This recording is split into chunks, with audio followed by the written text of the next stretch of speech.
Ladies and gentlemen, welcome back to your TWitWoW monthly Q&A number 24. Been doing this for 2 entire calendar years now. We are going to be answering all of your June questions from the last, 30, 29, somewhere around there days. Basically all the questions that you guys have asked since the last Q&A, which was on May 31st. And we even have some questions that were asked before we even did the last Q&A because James is a fucking weird egg, but John already knows that. So, John, how are you feeling this month? We've got 62 questions to answer this month. Brother, I'm feeling great. 62 questions is not bad at all. I mean, you guys always deliver. I'm curious the range of what everybody has asked. So let's just get right into it, man. I'm ready for this. Absolutely. Well, I mean, since we're getting right into this, interestingly enough, we have some carryover from our last Q&A because we were cut off, unfortunately, by some kind of a malfunction on your end where you got thrown out of the call and couldn't get back in. I don't know. But the thing is, those questions were all asked on the day of our last Q&A, and we have 4 questions from James that were asked a week before we did that Q&A. So we're going to answer James's questions first. Then we'll go to the questions that were asked for our last Q&A that we weren't able to answer because we got cut off. Then we'll get to the questions that have been asked since that Q&A. Does that sound good to you? Sounds great to me, man. Let's answer some questions. All right. First up from James, with New Japan's new CEO/president being a Westerner, what do you think this will mean for the Gaijin in New Japan, such as Omega? Well, he asked this back in May, so I think we have a pretty good answer now, knowing that Omega is the world champion, Chris Jericho is the Intercontinental champion, Elgin at Dominion won the Never Openweight title, but then dropped it right back to Goto pretty quickly afterwards. So I don't think that it's going to be like a permanent thing where the Gaijin start just dominating New Japan more than they ever have, but at least for the Dominion show, they dominated, and I'm guessing that that was because they're trying to kind of build up the credibility of their Gaijin for the Cal Palace show coming up in a little over a week. Yeah, because I know James also added to his question, not a second part of the question, but he said do you feel like more G1 winners and IWGP Heavyweight Champions, and we're already kind of seeing that bear out to your point with Omega winning the title. I don't know. See, to me, it's just a unique thing because New Japan is having the U.S. expansion, but they know that their home market is Japan, and I think that will always be the focus. So I think, really, to me, you may see an uptick in Gaijin pushes if they're getting ready to do a big U.S. show like the G1 special or whatever. But throughout the year, I'd still expect the focus to be on Japanese talent, especially with Geto as head booker, and Okada being the man right now. So I wouldn't expect too much to change, but hell, maybe Juice will finally win a championship this year, which I can't wait to live react to if he does. So yeah, definitely. Alrighty, you ready to move on to our next question? Yes. Alrighty, our next question from James, second out of 4.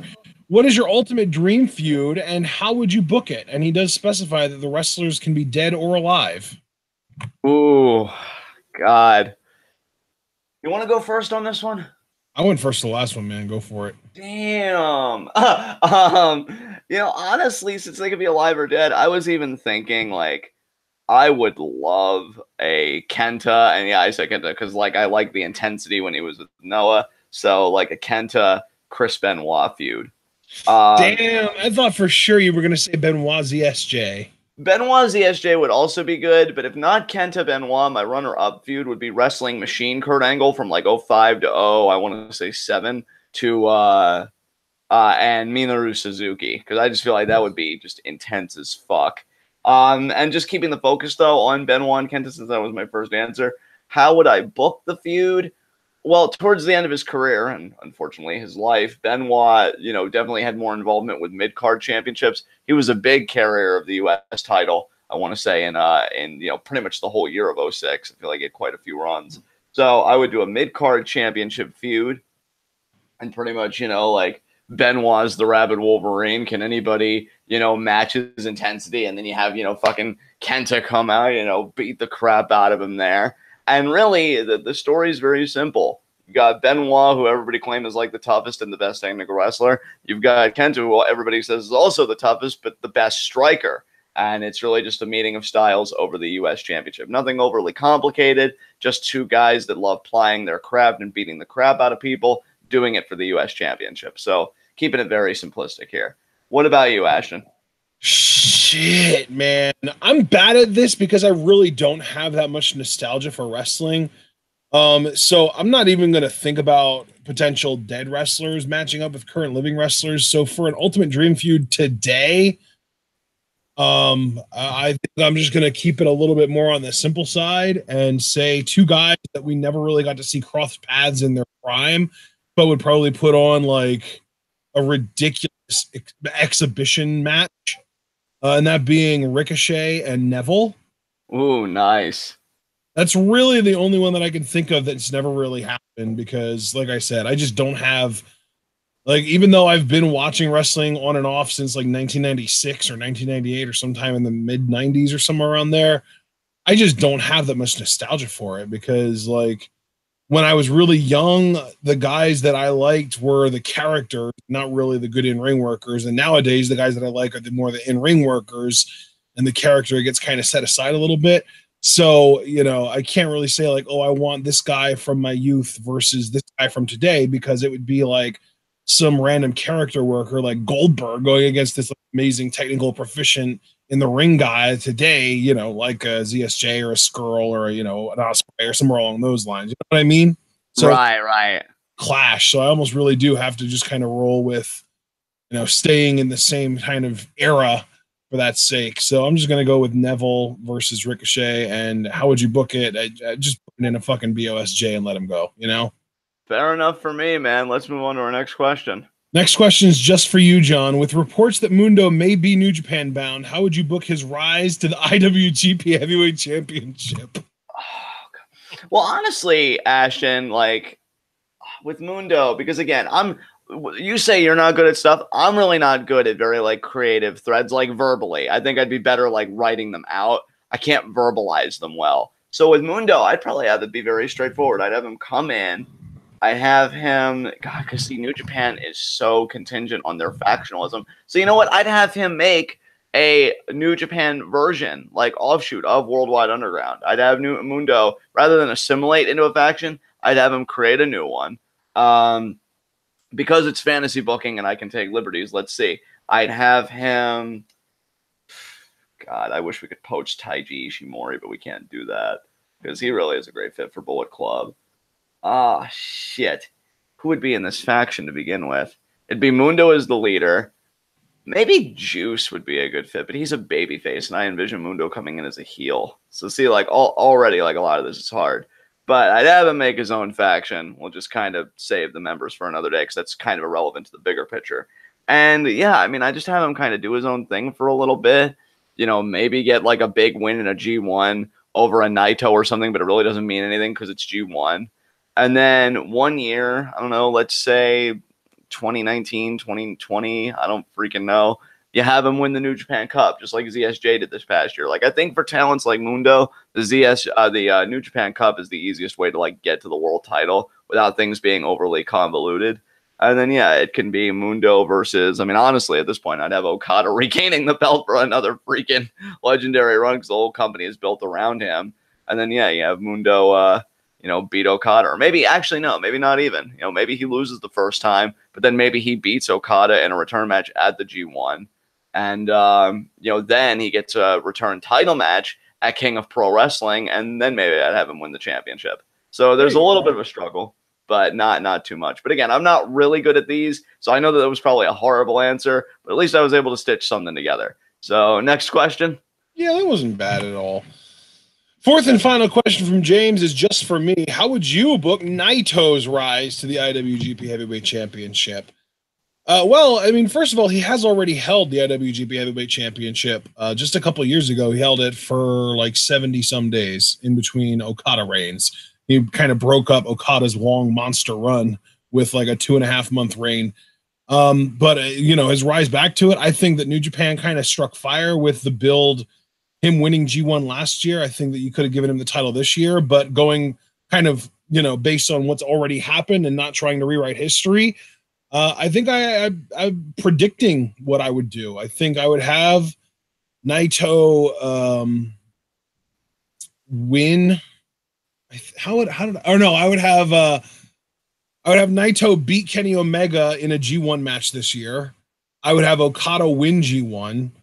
I would have Naito beat Omega for the IWGP Championship at I think it's either King of Pro Wrestling or Power Struggle, whatever the bigger show is in the fall. And then I would have Naito beat Okada in the main event of Wrestle Kingdom 13, retaining the IWGP Heavyweight Championship. So that would be my big story for Naito. How's that sound? Sounds great to me, man. Let's move on to our next question. All right, now we're going back to questions that we were unable to answer in May because of the technical difficulties. We got through Ben Jr.'s first 2 questions, but we have 2 other ones left to answer of his. First up, favorite quote and why? Ooh, favorite quote and why? That's a great question.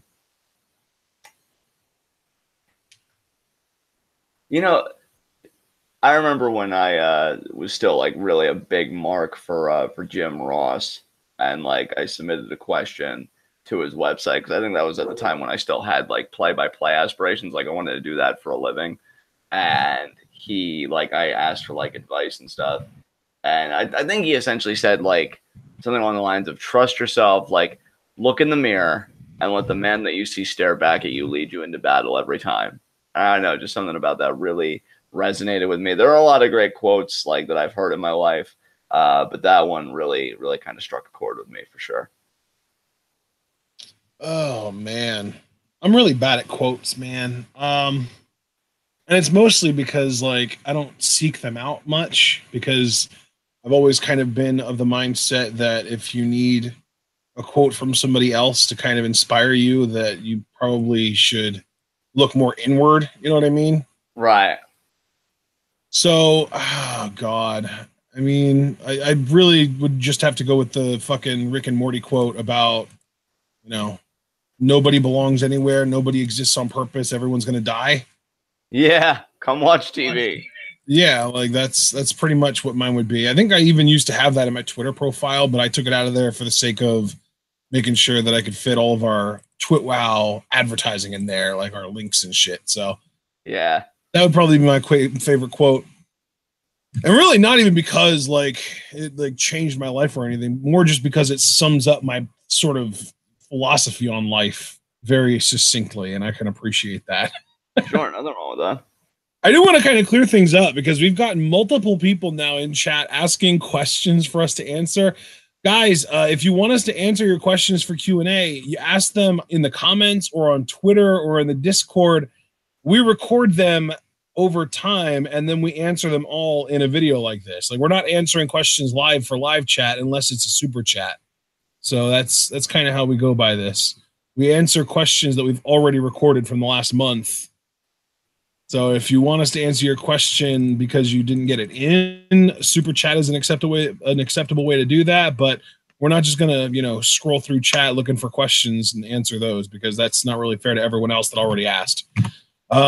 So Ben Jr.'s final question from last month that we weren't able to answer: if you guys were able to be a professional wrestler, what will your finishers and entrance music be? Or what will be your favorite, your entrances and your finisher? So, John, if you want to go first, you can. Like, if you already have an answer for this, but if not, then I think I can probably come up with something pretty quickly here. I do have something. I just need to confirm something very quickly, because I want to get it right. Okay, yes.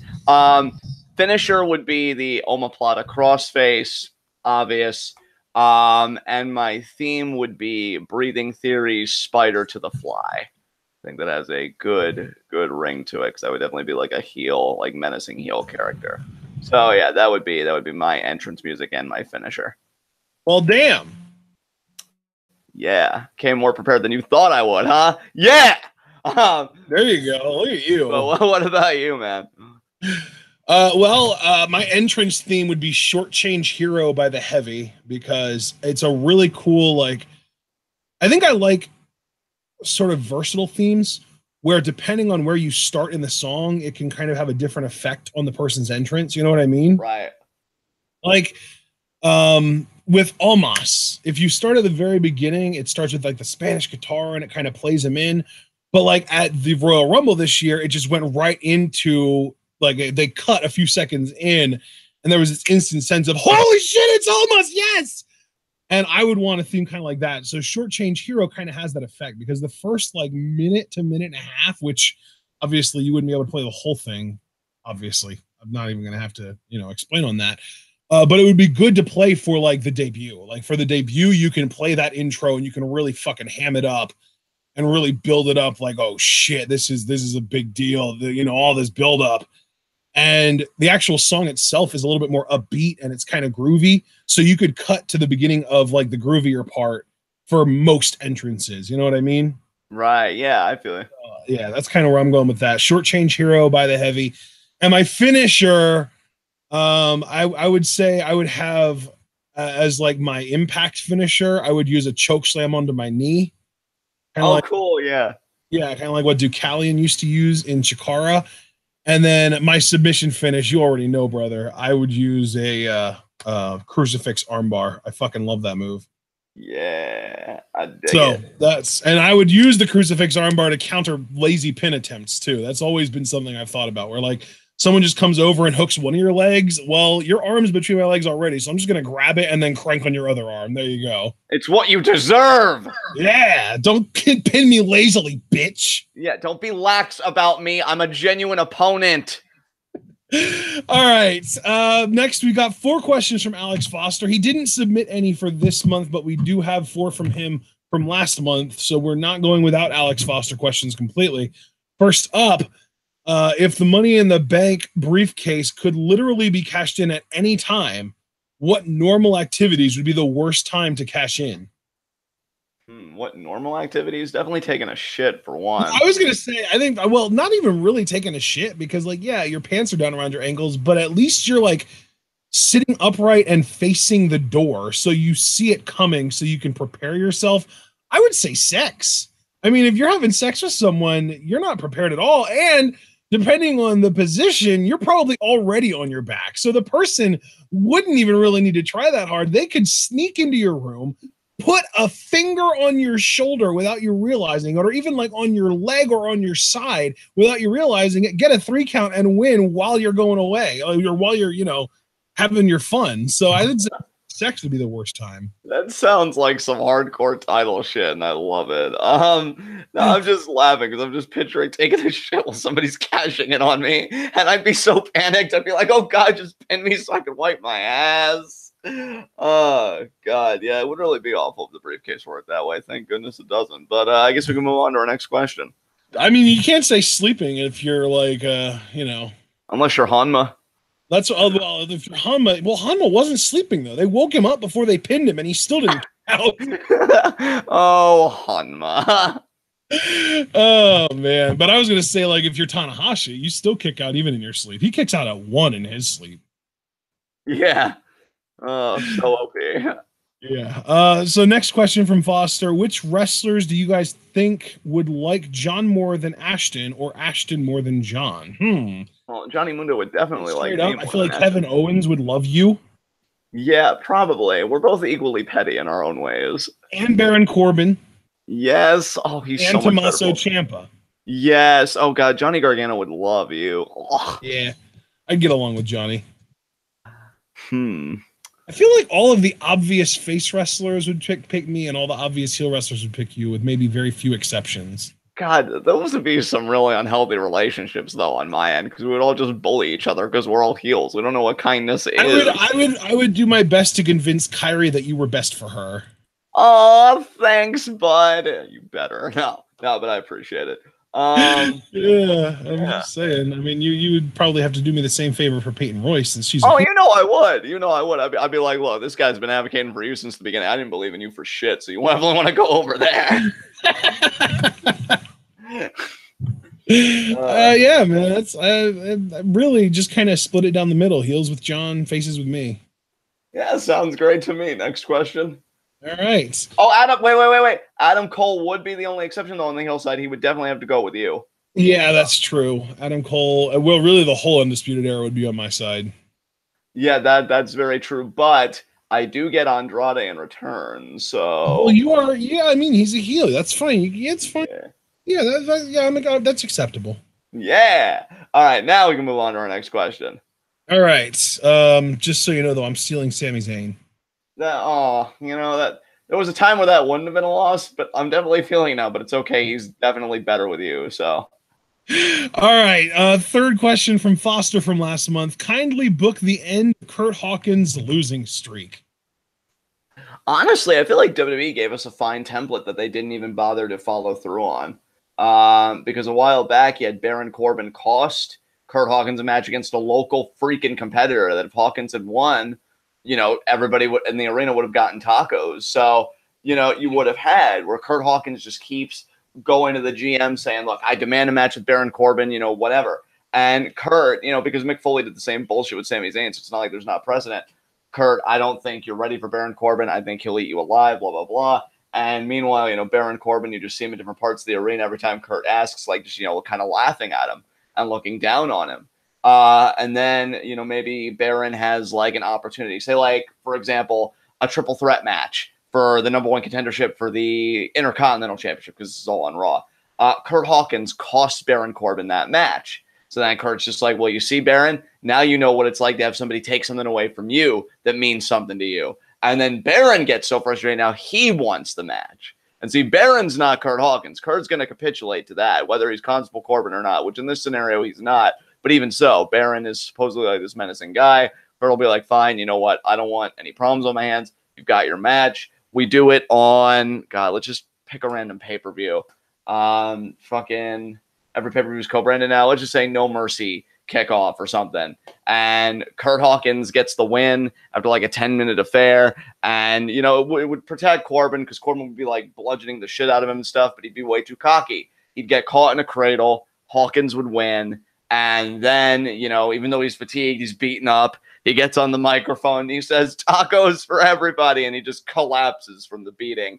And that's how we end the losing streak. And really, I think everybody could believe it because around this time, if we go with the timeline before he became Constable Corbin, it's not like his credibility was really that high. So that's how I would do it personally.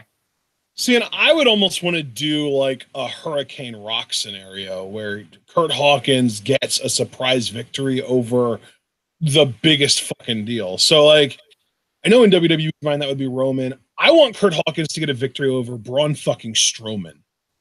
Oh, shit. Maybe somebody like slips something into Strowman's drink beforehand and he has to play up like he's been like drugged or something.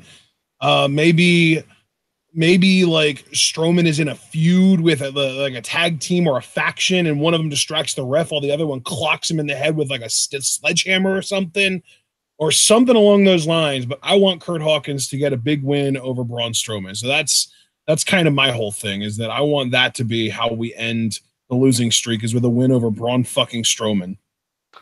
Good enough for me, man. That sounds great. I guess we can move on to our next question. All right.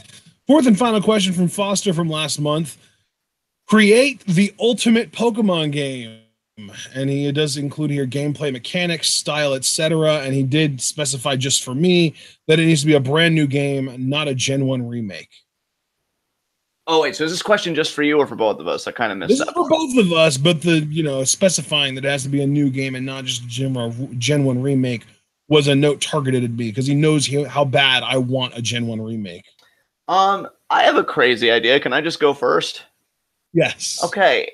Now, again, this is crazy, and I think you'd have to have a lot of drugs to believe in it, but I'm going to ask everybody to suspend their disbelief.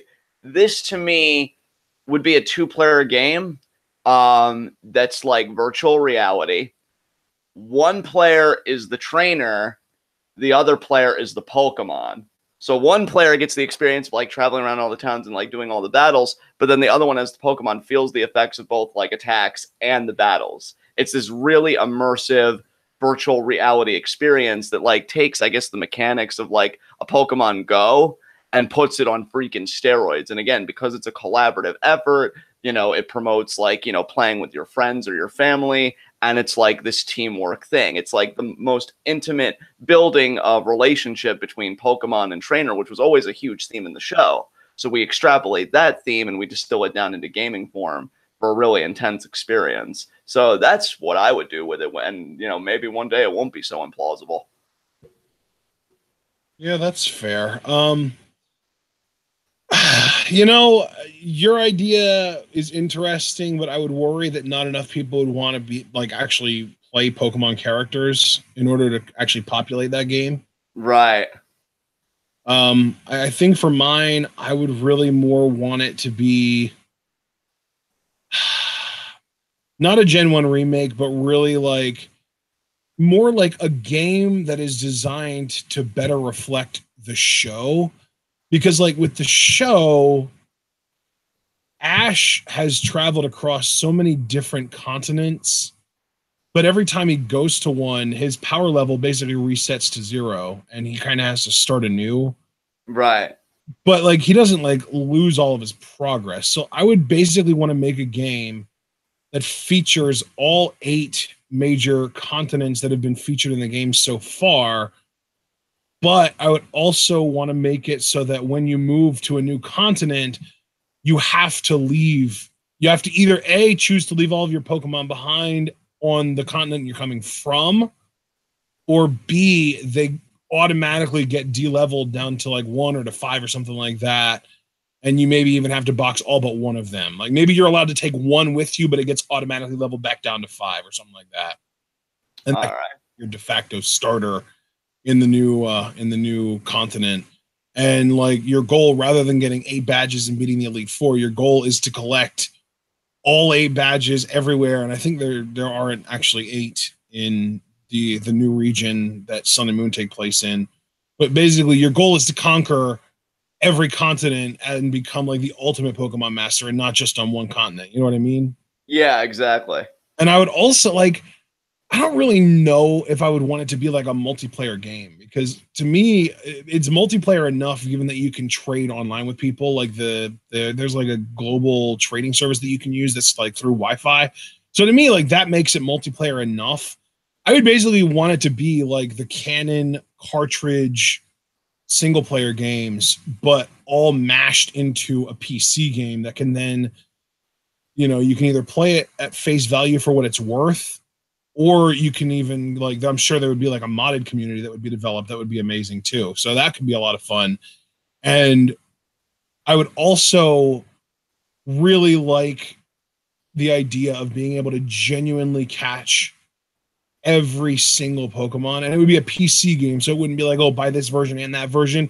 So there would have to be some way, shape, or form to catch or obtain every single Pokemon that exists, rather than like, oh, trade with a friend or whatever the hell. Like there is a way, just playing through by yourself without needing to trade or anything like that. Like I would even make like an item that when you make a Pokemon that is available to evolve via trade, like trade evolutions, if you make them hold this item and then level them up, they evolve without needing to be traded. Like I want to make the ultimate single player experience that people can then, like, rather than being like, oh, hey, you know, like, oh, I can trade you this for that. They can be like, oh, hey, how long did it take you to get this? Or how strong is your whatever? And obviously battles, you know, across Wi-Fi and stuff. And like, there would still be a competitive scene, but the game wouldn't revolve around, like you're saying, like with the multiplayer, with like the co-op kind of stuff. So we're kind of going for exact opposite answers, but I think that our goals are still really just, let's kind of expand the world, you know? Yeah, like, and if because I was thinking too while you were giving your answer about like any alternatives, because like I know I'm a huge fan of like the DBZ franchise, and I Yeah. think there are some things that they do that I'd love to bring over to Pokemon. Like for example, with Xenoverse, because I know Fighter Z is like the most recent game. One of the modes that I really like is that you get to play through famous DBZ battles, and like if you imitate certain sequences from the show, you get more points and you get like more unlockables. I mean, you can go your own way. You can go your own way, right? But like if you replicate it, you get more stuff. And I'm wondering like if we could do a Pokemon game that's kind of inspired by some of the DBZ like aesthetic and mechanics. Like I would love a Pokemon game with a mode where you can go through famous battles, like say from the original Pokemon, or Pokemon XYZ, like all these Pokemon shows. And if you replicate the attacks and the sequences, maybe you get more points, or maybe you just go your own way and you just get the win as quickly as you can. Yeah, I mean, I guess the downside to that would be like the bullshit strategies that Ash does. Like, oh, yeah, speak to water, a Pikachu, electrocute the sprinkler system. Yeah, exactly. Yeah. But yeah, I just really, since Foster, I would really be just looking for a distinct. I mean, I will say though, I do think that implementing a more up-to-date battle system that does kind of incorporate elements from the show would be cool. Like, for example, and I think this is pretty much how I would do it. Rather than having, you know, your 4 traditional options, it's fight, Pokemon, item, run. I think that if you choose fight, you shouldn't just have. I mean, the 4 move system is fine. Being able to only learn 4 moves, that's a good way to limit, you know, power creep and that kind of stuff. But I would also add in other options, like, you know, something to do with the terrain, where maybe you want to, like, you know, if you have a Pikachu, you can electrocute the terrain to make it do, you know, damage over time to water and flying types. Or if you're, you know, a water type, you can like flood the terrain to make your Pokemon faster, and maybe it makes all non-water types a little bit slower. And then, like, there should also be an option to try and dodge, which obviously there are moves like protect and endure and shit, but I think there should be an option to dodge where it's like a, you know, a random thing where if your Pokemon is really, really fast, their ability to dodge would be better. But big, slow, like Snorlax type Pokemon, you could try and dodge, but they're big, fat sons of bitches, and they're not going to really be able to move that well. So the odds of them really being able to dodge are pretty low. But then there's also the element of like your opponent having an inaccurate attack. Like if you have a Snorlax and your opponent uses Dynamic Punch, which has a 50% accuracy, I feel like there might be a pretty, you know, moderate chance that if you say dodge and your opponent uses Dynamic Punch, even with a Snorlax, you'll probably be able to pull that off just because it's such an inaccurate move to begin with. So, like, I think there's a lot more that could be implemented into that battle system beyond just, oh, I'm going to either use a move, use an item, or switch out. And then, you know, in trainer battles, run isn't even really a thing because you can't run from trainer battles. So I just feel like a more kind of complex fighting system would be cool. Yeah, this is a very fruitful discussion. I enjoyed this, but I think we can move on to our next question. Absolutely. Our next 4 questions, as a matter of fact, are from Hypothesis, who is in chat. First up, if WWE were to unify the World, Tag, and Women's Championships at WrestleMania 35, who would most likely be in those matches? Oh, God. Well, starting with women's, you know Charlotte would have to be in it. I mean, yeah, really, I would say for the women's, Charlotte as SmackDown's rep versus Ronda as Raw's rep. That's already fucking happening. So why not just make it title and title? Yeah, for sure. For tag, I mean, WWE is absolutely represented by mishmash tag teams. So I would probably do Deleter of Worlds versus the fucking Bar or something, like a powerful mishmash tag team on SmackDown.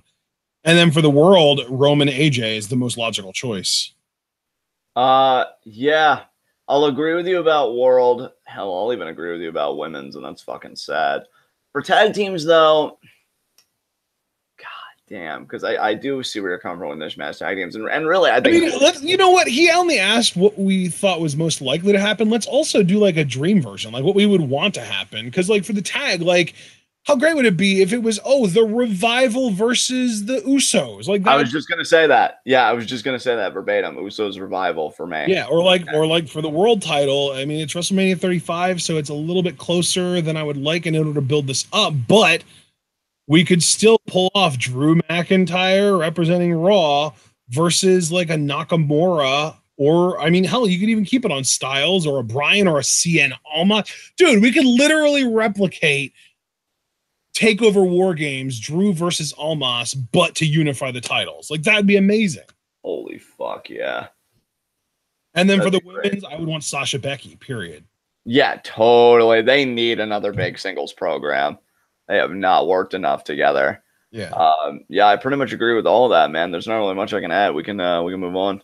Okay, so we're not moving on yet because I do want to know what you think the most likely tag teams are. Most likely tag team. See, I agree with you about the mishmash stuff, but at the same time, like I do see the Usos one day like getting back there, so I would put the Usos on the SmackDown side, and then on the Raw side, god damn. You know Dude, what? Raw, I'm telling you, Raw's tag division is awful. Ass.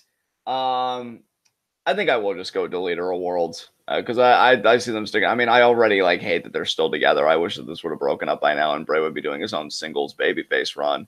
But they're probably going to be together for as long as WWE has nothing for either guy to do. So yeah, Deleter of Worlds, Usos for me. Maybe AOP Usos. AOP Usos, you know what? I'm more comfortable with that because hopefully they'll just run roughshod. I'm not the biggest AOP fan, but honestly, I prefer them to Deleter of Worlds. So AOP Usos sounds good. Or hell, if you really wanted just like a freaking Haas fight, just do AOP and freaking Bludgeon Brothers. Yeah, that'd be cool. I'd be down for that. Yeah, so we'll go with that. AOP Bludgeon Brothers. I can dig that. All right, next question from Hypothesis. Do you think NXT is done with establishing new titles? And then he also added, if not, what other championships should they introduce? So I'm just going to say yes. I think they're done establishing new titles. The only other championship that I could possibly envision them introducing is a women's tag team title, and I don't think that they're ever going to do that. So I'm just going to say no. I think they're just done. I think they're done as well. I can't really see them doing anything, at least not in the immediate future. Who knows? In 5-10 years, they may unveil a new championship, but actually, it's far more likely that in that time you would just see new aesthetics for the already established belts, because I know those get recycled. Well, and plus, I mean, he said NXT, so I guess that could apply to like NXT UK as well. So really, I would say like not so much establishing new titles, so much as establishing new like brands. Because I could see like an NXT Japan or an NXT India or an NXT Mexico. You know what I mean? Yeah. Yeah. In fact, I think we do get like a question about that later on in Q&A, which I'll be interested to dive in with you. But yeah, for now, I don't think they're going to establish any new belts. And again, if anything, it's probably just going to be new aesthetics for the old belts, which we get every like, I'd say 5-10 years. So that's probably the most you're going to get. All right. Next up, third up, Hypothesis. Which El Rey Network originals would you like to see go to Netflix besides the rest of Lucha Underground? I'll answer this straight away. That Man at Arms show. I was really looking forward to that. It was Danny Trejo was on it, and they were basically just building these badass weapons from historical figures. I wanted to watch that show, but I can't find it anywhere online. And obviously, I don't actually have El Rey Network, so I'm kind of SOL on that. So I would love to be able to watch that on Netflix. I'm actually just going to co-sign with you because I remember when I saw commercials of that show, like I was actively seeking it out because it looked really cool and just couldn't find anything just like you. So yeah, I'll co-sign onto that. Man at Arms would be my answer as well. Yeah. All right. Fourth and final question from Hypothesis. Which currently existing Pokemon would you like to see get a new evolution / pre-evolution? I don't really even know how to answer this because I never really watched like much Pokemon. Man, I know it's kind of cliche at this point, but I just want Dunsparce to have an evolution because I want it to be a big fucking dragon because Dunsparce, from what I remember, Dunsparce is based on like this little buggy looking thing that eventually becomes like this great dragon. So that's what I really want. Hey, that sounds fucking badass to me, man. I would want it to be a fairy / dragon type because those things are way too goddamn. I don't even know if there ever has been one. Is there a fairy dragon type Pokemon? Because I don't know if there might be one. Altaria. There you go. Altaria is a fairy dragon, but like, and not even Altaria. Mega Altaria is the fairy dragon. So yeah, like, yeah, Mega or not. I don't think there's ever going to be a Mega Dunsparce, but Dunsparce needs an evolution, and it needs to be a fairy dragon, and it needs to be a fucking dragon. That'd be amazing. Well, there you go. Can't really add anything to that. I guess we can move on to our next question. Ronan112 asks, why did Pusha T go at Drake so hard?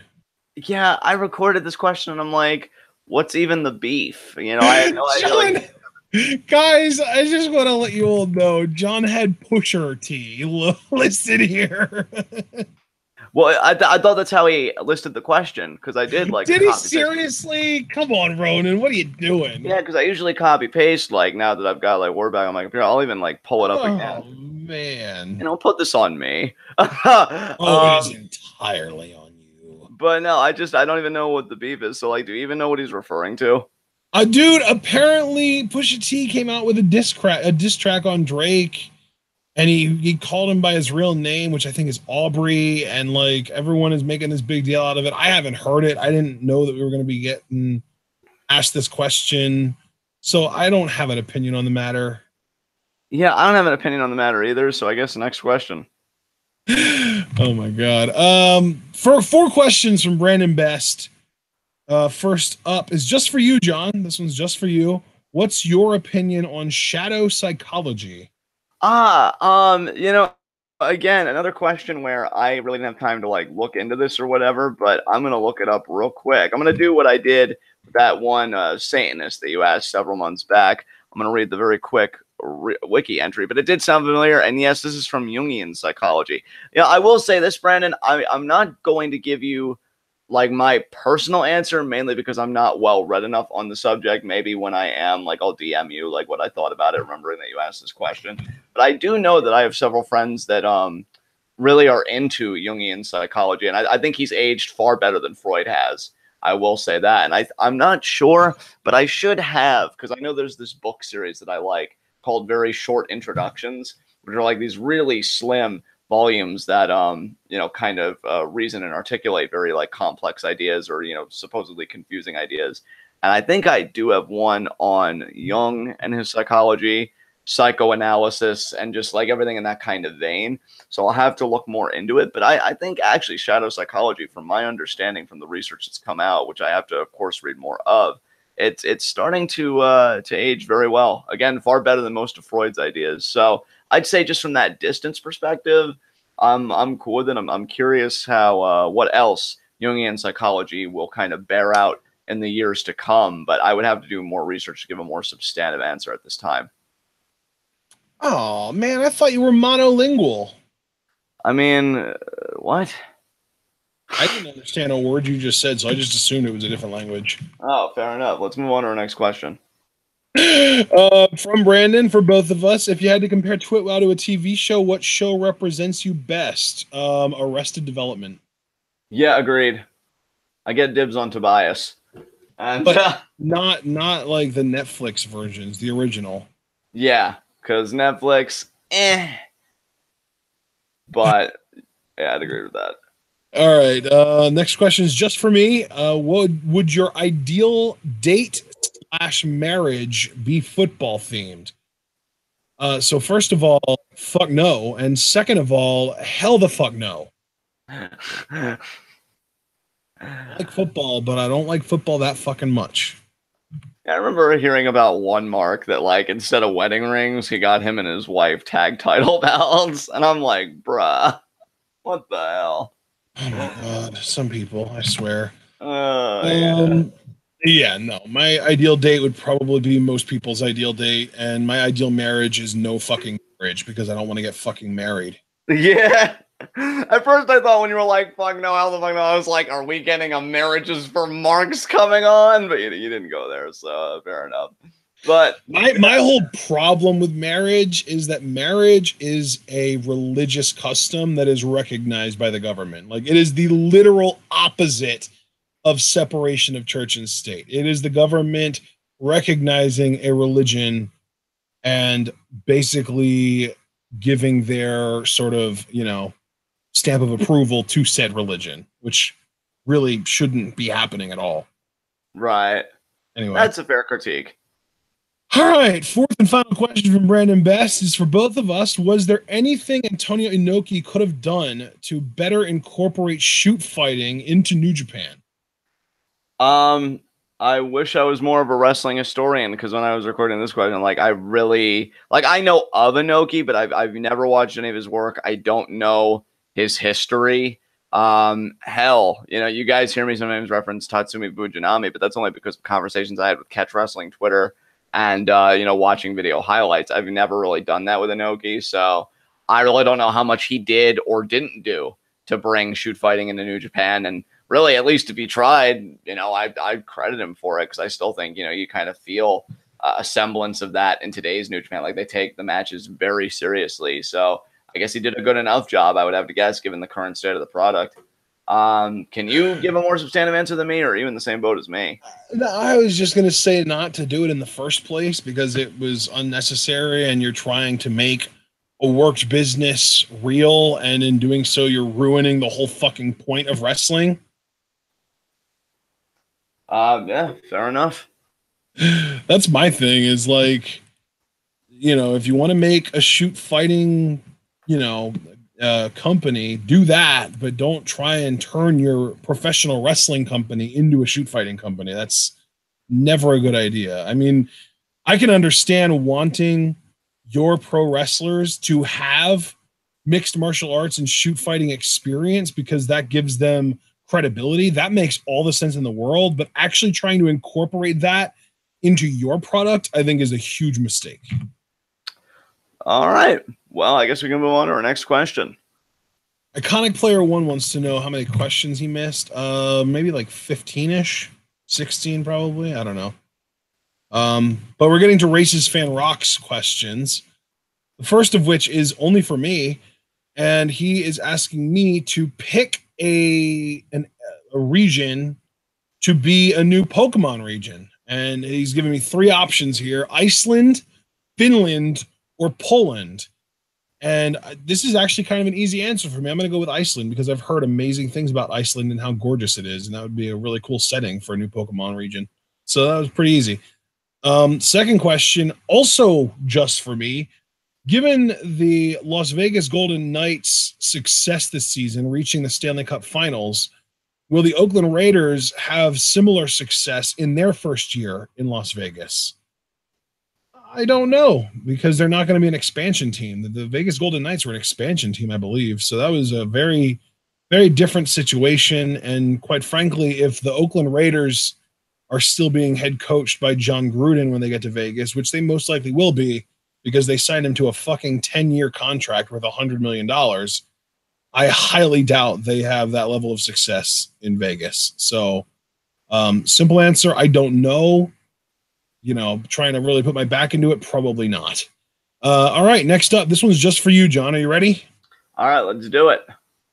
Kona Reeves dies. Explain yourself in that moment. I do it again, honestly, and I have no defense because... Wait. No one ever said you murdered him. Oh. Well, shit. I guess I lost the trial before it even started. God damn it. Oh, you are such a fucking songbird, I swear. Granted, I'd be more of a songbird if it was selling you out, but that's beside the point. Oh, I'm well aware, believe me. So, yeah, I guess explaining myself, I'm guilty of doing something amazing. That's how I explain my damn self. Yeah, next question. Are you guys surprised by the winner of the UK tournament? I guess this most recent one, right, that we just covered. Yeah, I was very surprised by it. I thought for sure Travis Banks was going to win. I thought Zach Gibson would make it to maybe, the quarterfinals, semis at best. But I didn't think he'd even be in the finals, much less win the whole goddamn thing. Yeah, I'm right there with you. I thought Travis Banks was sized up to win, but I was very pleasantly surprised at Zach Gibson winning for sure. All right, on to our next question asker. Those last 4 questions were from Racist Fan Rocks. These next 4 are going to be from Rotten Butter. Obviously, his first question, he literally just said, blah, blah, next question. So we know Rotten Butter's traditional first question is, what cool shit have you watched /read/listened to over the last month? Unfortunately for me, yeah, we did do Game of Thrones. Ashton is a far bigger fan of it than I am. He's really eating up the lore, which is amazing. So yeah, we did that. Unfortunately, I've wanted to read so bad, but I've had stuff going on like in the background that have just really distracted me from it. And it's a shame too, because I got some cool fucking ass books, at least for my nerdy ass self, this month that I'm very excited about. I will say though, on the positive side, have been doing gaming like outside of Rocket League with Ashton and 2K16, which I usually do, you know, when I'm listening to podcasts. I've been playing the Talos Principle. I never thought I would take to a puzzle game. I even just solved a puzzle on there today. And each one I solve just gives me such a great sense of satisfaction, because I was always told that like my brain doesn't really work that way. So to be able to solve puzzles, like, yeah, fuck you. So yeah, great game there. And I can already tell you, for Steam next month, I'm finally going to get Mortal Kombat 10 because of their big summer sale. So I can't wait to get that and play it, but that's kind of jumping the gun a bit. As far as shows and stuff, I'm watching this really cool documentary series with my family called Dirty Money. And I was even telling Ashton about an episode that we watched, I want to say it was like last week or 2 weeks ago, about like a maple syrup heist. Because like a drum of maple syrup comes out to like $1,800, which is like 30 times the price of oil. And it's insane, like the problem in Canada with maple syrup. Like they've got a maple syrup federation that controls like the production and stuff. And then you've got these people that are like, well, fuck you. We don't want a maple syrup monopoly. And, you know, some of their factories have been burned down. Like, it's the craziest shit. If any of you have a Netflix account, I suggest using it. Go find Dirty Money and go watch the maple syrup episode. It is the craziest shit I have ever heard in my goddamn life. Really, the whole series is great. We've watched stuff on a pharmaceutical company. I forget the huge banking company. I think it's HSBC. That was a really, you know, big one. But the maple syrup one, man, made my eyes bug out of my skull. As far as watching shows, what else have we watched? I really can't recollect on the family side. Music, I did add a few new groups to my Spotify. I'm still loving Every Hour Kills and Ravenface. I just listened to a few days ago. Like, they are definitely become like some new favorites of mine. Let me see what I've added here. Group called Neverwake. Call Us Forgotten was another group that I have. And yeah, I think those are the only two groups. Oh yeah, Vinyl Theater, I listened to a little bit of them. They were all right. Painless, they had an album drop recently of like 6 songs. That was all right too. But it's still really cool, like broadening my music taste and being able to talk about new groups. That's been immensely enjoyable. And yeah, I think honestly I'm just gonna stop here because I really can't think of anything else at the moment. So what about you, Ashton? Well, the Game of Thrones stuff is really the biggest thing, is that you and I kind of powered through the remainder of the series and caught up completely. And yeah, I've definitely kind of dove headfirst into that, learning about the lore, you know, learning about all kinds of different theories. I'm kind of disappointed that I didn't get into it until now, because I would have been firmly on the R plus L equals J train a long ass time before it was revealed to be true in the series. But yeah, I'm really excited about that. Really, this has been like one of the least eventful months in a while as far as everything else goes, because we spent most of the month plowing through that. Like we dedicate, like every night it would be, okay, let's get through Rocket League and then let's get into the GOT. That's all it was. And that was for probably 2 or 3 straight weeks that we did that. And most of that time was this month. So yeah, that's about that. Let's see. As far as music goes, BB Rex's album dropped a few days ago, and it's pretty good. It's a little slower than I would have hoped. I like her kind of more upbeat music a little more than slow stuff, but it's still not bad.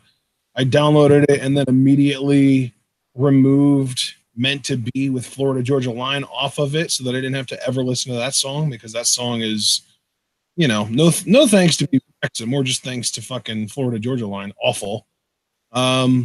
But yeah, man, it's been a pretty uneventful month as far as that kind of stuff goes.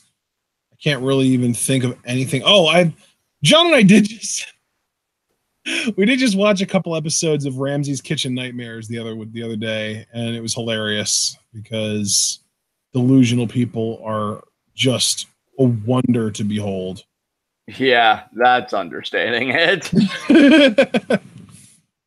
That's about it, though. That's really, like, I haven't watched any new movies in recent weeks, or I don't think I've really done any other TV shows that I can think of. I'm actually wanting to go back and rewatch the first few seasons of Game of Thrones, just because when John and I got through the first like 2 or 3 seasons of it. That was probably like the last year, even before season. Or no, it was longer. It was longer ago than that. It might have even been 2 years ago because I feel like we watched the first 2 or 3 seasons as season 6 was coming to a close in real life. So that was like 2 years ago. So it was like, yeah, it was way too long ago. I got to go back and rewatch that stuff and kind of, cycle through. Yeah, mostly it's just been YouTube, just watching, Game of Thrones theories and stuff like that, and NFL related stuff, and video game related. And really, with the video games, the only video games that I've really played this month have been Rocket League with John, and then Dragon Warrior Monsters 2, which is an old Game Boy Color game that I just kind of recently got back into. That's about it though. So I'm gonna stop talking there, and then we can move on to our next question from Rotten Butter. If you had the disposable income to actually buy video games, what's the one game you'd be interested in buying? You go first on this one, Ashton. I need to think. Well, if I had the disposable income to actually buy video games, I would buy a Switch, and I would buy Super Mario Odyssey, and then later this year I would buy Pokemon, whether it's Pikachu or Eevee, or since I have the disposable income, fucking both. Yeah, I definitely agree with you about the Super Mario Odyssey because that game looks legit as fucking hell. And the Switch to go with it. And Super Smash Bros. Ultimate, hello! Yeah, that too, for sure. I've already talked to you, actually, about actually doing this with the family, but if we had the disposable income and really not give a shit, I'd get both a PS4 and 3, because PS4 doesn't have the reverse compatibility, which I think is ass. And I hear their cloud gaming system service is also. Can you get a little bit closer to your mic? You're not that quiet, but I feel like you're pretty far away. Is that better? Much. Okay, so as I was saying, I assent to what you said about the Switch and Super Mario Odyssey, but then if we have the disposable income in the games, and you already know that me and the family have been talking about doing this anyway, I'd get a PS4 and a PS3 because of the reverse compatibility issues, just kind of like leapfrogging all that. Yeah. I'd buy the entire God of War series because God of War fucking kicks ass. I'd probably stay atop the wrestling games and everything. I'd get GTA 5 for console because I hear that the web port is a bit shaky. I'd get Nier Automata, which that's a really philosophical game. Like I'm kind of salivating, wanted to get my hands on it. There are other games. Oh yeah, that new Kojima game, Death Stranding. I'm very curious about it. It's his first project. So it's getting away from all that Metal Gear bullshit. So I'm curious, what he's kind of produced. And there are a bunch of other games too, but we have so many other questions to get to that I'm just going to cut myself off there. Yeah, if the question was more just like you have to pick one specific game, you can't buy any new consoles or anything like that, you just have to pick one game, I would go with Madden 19 for PC, because that's actually going to be a fucking thing, is Madden 19 on PC. I can't wait. I might actually end up splurging and buying that, but I mean, I just need to stop. I need to not do it. I need to be smart. I need to wait till it goes on sale, and I need to just buy it on like Black Friday or Cyber Monday or whatever the hell happens, because it's going to be like $60, and I can't afford that shit. Yeah, I'm right there with you, brother. I'm right there with you. Okay, Rotten Butter's third question. What is one odd fact people don't know about you yet? One odd fact people don't know about me yet. Let me think. This is a tough one because I feel like all of the odd facts about me people know about. Yeah, I'm kind of the same way. Cause and that's the word too, like an odd fact. So it's like something consistent in your day-to-day life, not just like some odd happening or whatever kind of thing. Yeah. Yeah, I really don't know how to answer this one, honestly. I'm gonna keep trying to think about it. I'm just like looking around my room, trying to figure out what's weird about it. Yeah, really. I'm just looking around like, is that strange? Is that out of place? Would normal people think that that's wrong?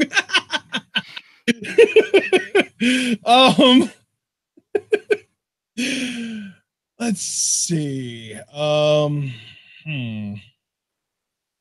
So are you even going to try and answer this, or are you just giving up on it? No, I'm still thinking like an odd fact about me.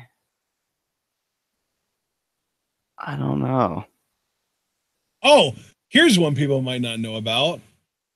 My favorite. Here we go. This is a good one. not because it was like a preferred thing. The first concert that I ever went to, and I will, justify this by saying that it wasn't necessarily my choice to go, but the first concert that I ever went to was a Shania Twain concert with my mom and aunt. Oh, nice. I've been hearing so much about Shania Twain lately with all the Kevin Owens I know, stuff. that's why I was able to remember and bring it up. It's like, oh yeah, that's right. I have a connection with Kevin Owens. Yeah, wow, Jelly. Yeah, I really can't think of anything. That's disappointing. I guess we'll just move on to our next question. Are you not gonna have anything? I'm not gonna have it. I can't think of anything. Oh, that's disappointing. All right, well, that's fair. I mean, Rotten Butter might not think it's fair, but I'll let you pass. Yeah. Fourth and final question from Rotten Butter. Oh God, you're gonna make me do it, aren't you?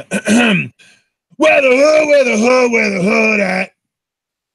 Oh, it's one of those questions. Yeah, I'm not going to, be all confused. That's that was You're good not enough. going to indulge. No, yeah, it's one of those. I see you, Rotten Butter. So we can move on to our next question. And the thing is, I can't even continue the song because literally the next line has the N-word in it. Oh God. Yeah. Next questions.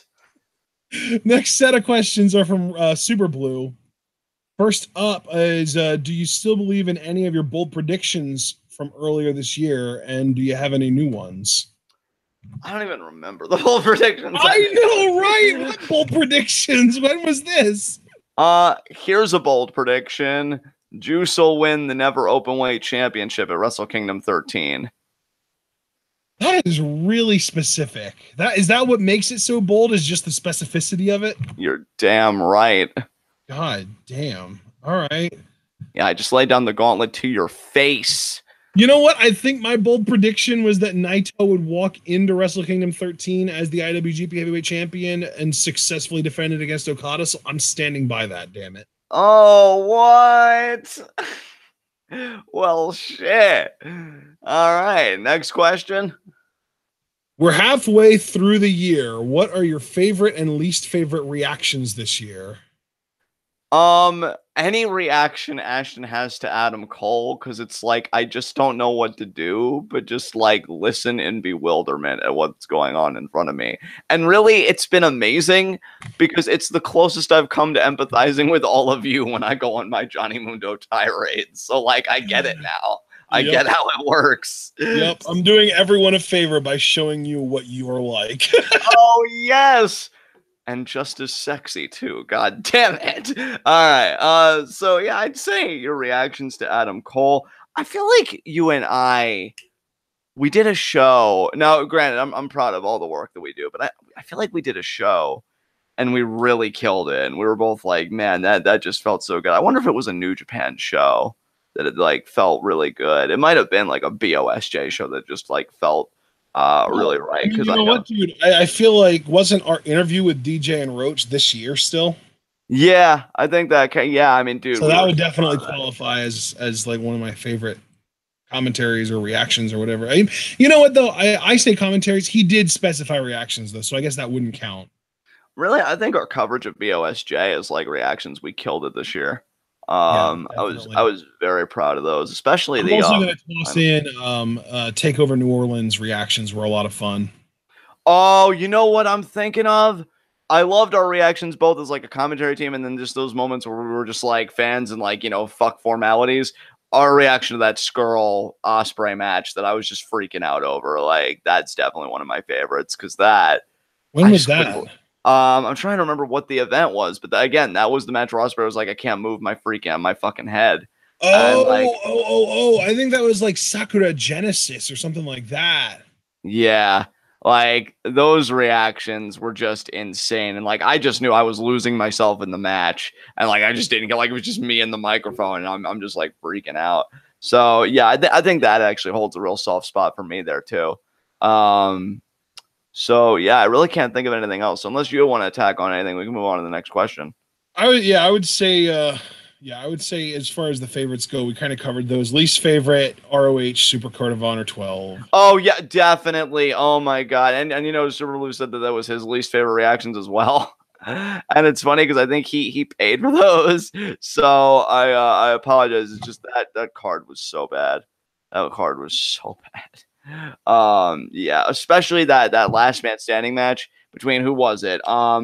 Fucking Was that Jay Lethal in that match? no, it was Silas Young, and then who's the one? Kenny King. Kenny King. Yeah. That was fucking ass. Like, God, wrestling has never made me want to die. Well, at least outside of a WWE context, quite like that match. Because Jesus Christ. That was really bad. Okay. Oh, DVK really loved our Ciampa Gargano street fight. I know it's recency bias, but I love because I just love being so behind Ciampa, and then you're just so repulsed by me, and you naturally like Johnny, which also helps that you're taking the Gargano side. And I love that I do these gymnastics and you don't let me get away with shit. You're just like, but wait, Johnny just did this and you weren't cool with it, and now Ciampa does it, and you're like saying like, I don't know. I just love when we butt heads like that because I know I'm over the top ridiculous, and you're like the down to earth, like, no, this babyface must pull through. And I just always have fun with it. It's a guilty pleasure for me. So I definitely have to throw that It's direction. so weird though, because I've not always, but since you and I have really gotten to know each other and stuff, I think that the number one thing that perplexes me most about you is your natural magneticism towards bad guys. I know, right? I don't know what it is, but no matter what, whether it's a TV show or a wrestling match or a movie, John just naturally roots for the bad guys, for the heel, for the villain, for the, whatever you want to call it. He was rooting for Scar in The Lion King. He was rooting for, Ciampa in the street fight. Like, I don't know why. I don't know who hurt you. But that's just pretty self-explanatory, don't you think? You know me well enough. I know, but it's like the only constant is that you will always root for the bad guy, and I will never be able to figure it out, because even when I think about oh yeah, that's a really good villain, I don't think that's a good villain. That villain should win. That's a good villain. They're doing a really good job of making me want to see them lose. They need to lose. It's just I'll never the normal reaction. I'll never forget just dying of laughter inside when you were just telling me, because we're watching this Agents of S.H.I.E.L.D. episode promo. And I was talking about how, because that was when the planet took over, Ward. And I was just like, yeah, I can't wait for the anniversary wipe out. You're just like, I love that you're so pro-minority. Oh, God, that line's always going to stick with me. But yeah, I mean, that I will say, though, in my defense, that's what makes those rare moments when I do root for baby faces, like when Hideo challenged for the NXT title and Kairi Sane and those other baby faces I like, all the more significant, because it's like, wow, goodness was actually able to resonate with John on some level, so I don't know. I think it's pretty freaking cool, and we can move on to our next question. Is that an otherworldly experience for you when that happens? Oh, hell yes. It's like, what is this? It's kindness.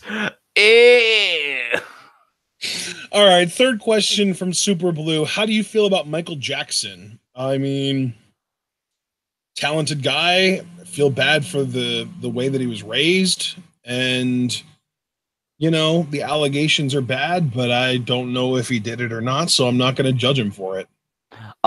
Definitely co-sign onto that last part, because I feel like whenever Michael Jackson comes up, that's always a part of it. Never really listened to much of his music. I remember there was one music video he did. I'm gonna pull it up and see what the song was, because I remember the music video. And I normally just to give context, I'm not really a guy that likes music videos much with songs, because there are times, and I think Ash could even vouch for me on this, where I'll like a song and then I'll be like, you want to see the music video for it? And I'll just feel like the two don't match up at all. So I'm like, what the hell? What was it? And it's gonna take me too long to try and find it here. Actually, no, I think it was his song Black or White, and he's taking down racist graffiti and stuff like that. It just seemed like a very powerful music video. So that was one that I liked, but I never really got much into his music. And yeah, I mean, again, like Ashton said, troubled child star, you see a lot of that. I think he tried living his best life. I don't, again, know if the allegations are true, like Ashton said, so I won't comment on that. But I think his music touched a lot of people and inspired a lot of people. And, I guess maybe some good came out of that. So That's really all I can say about it. I love some of the discussion that went on while I was kind of talking about how you love villains so much, because like Hypothesis was the first one to kind of comment on it, and he was just like, what if it's a shitty villain? And I think even then, even if it is a shitty villain, John still finds something to latch onto, because let's be real, guys, Stannis Baratheon was not a good villain, and he still managed to make John a fan. I stand for Stannis. He should have had Makes the no Iron sense. the whole He time. was the most like. This is what I really don't understand, because even like iconic player ones, like bad guys are cool, Ashton, and like I agree with you, a lot of bad guys are cool. Like the Joker, he's cool, and like there are Magneto. Like, yeah, that makes sense. Magneto's a great bad guy. That makes a ton of sense.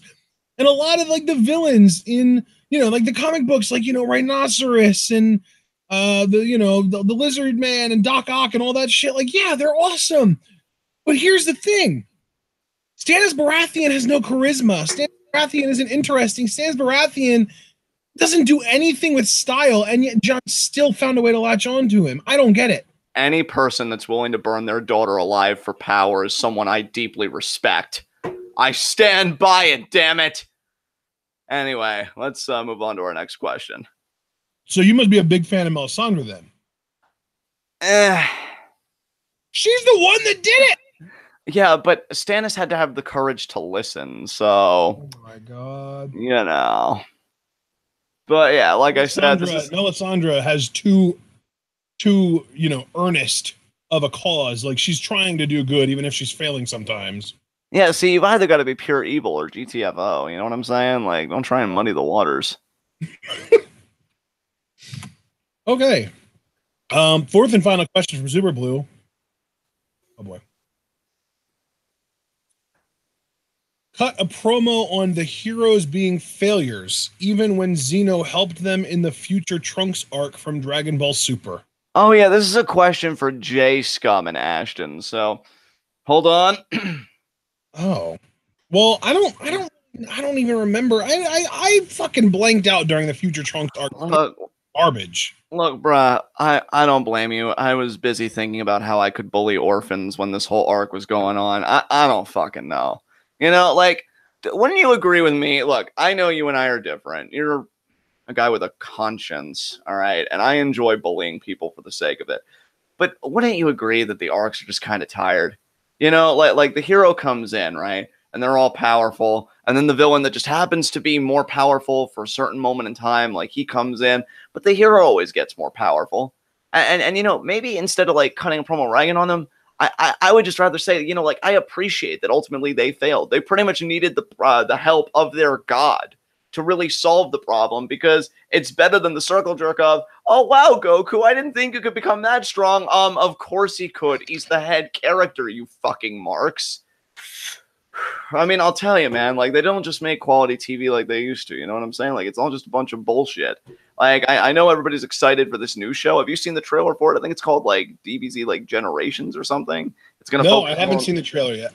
Yeah, it's, like, gonna focus on those other Saiyans, and I'm like, good. Like, anything other than sucking Goku's dick for, like, 100 fucking episodes, please. Now, by those other Saiyans, is this gonna be, like, a prequel where we're looking at, like, the actual planet that, like, Lord Frieza ruled? Or is it... No, I think it's gonna be, like, those Saiyans from, like, Dragon Ball Super. It's, like, Kaba and Caulifla.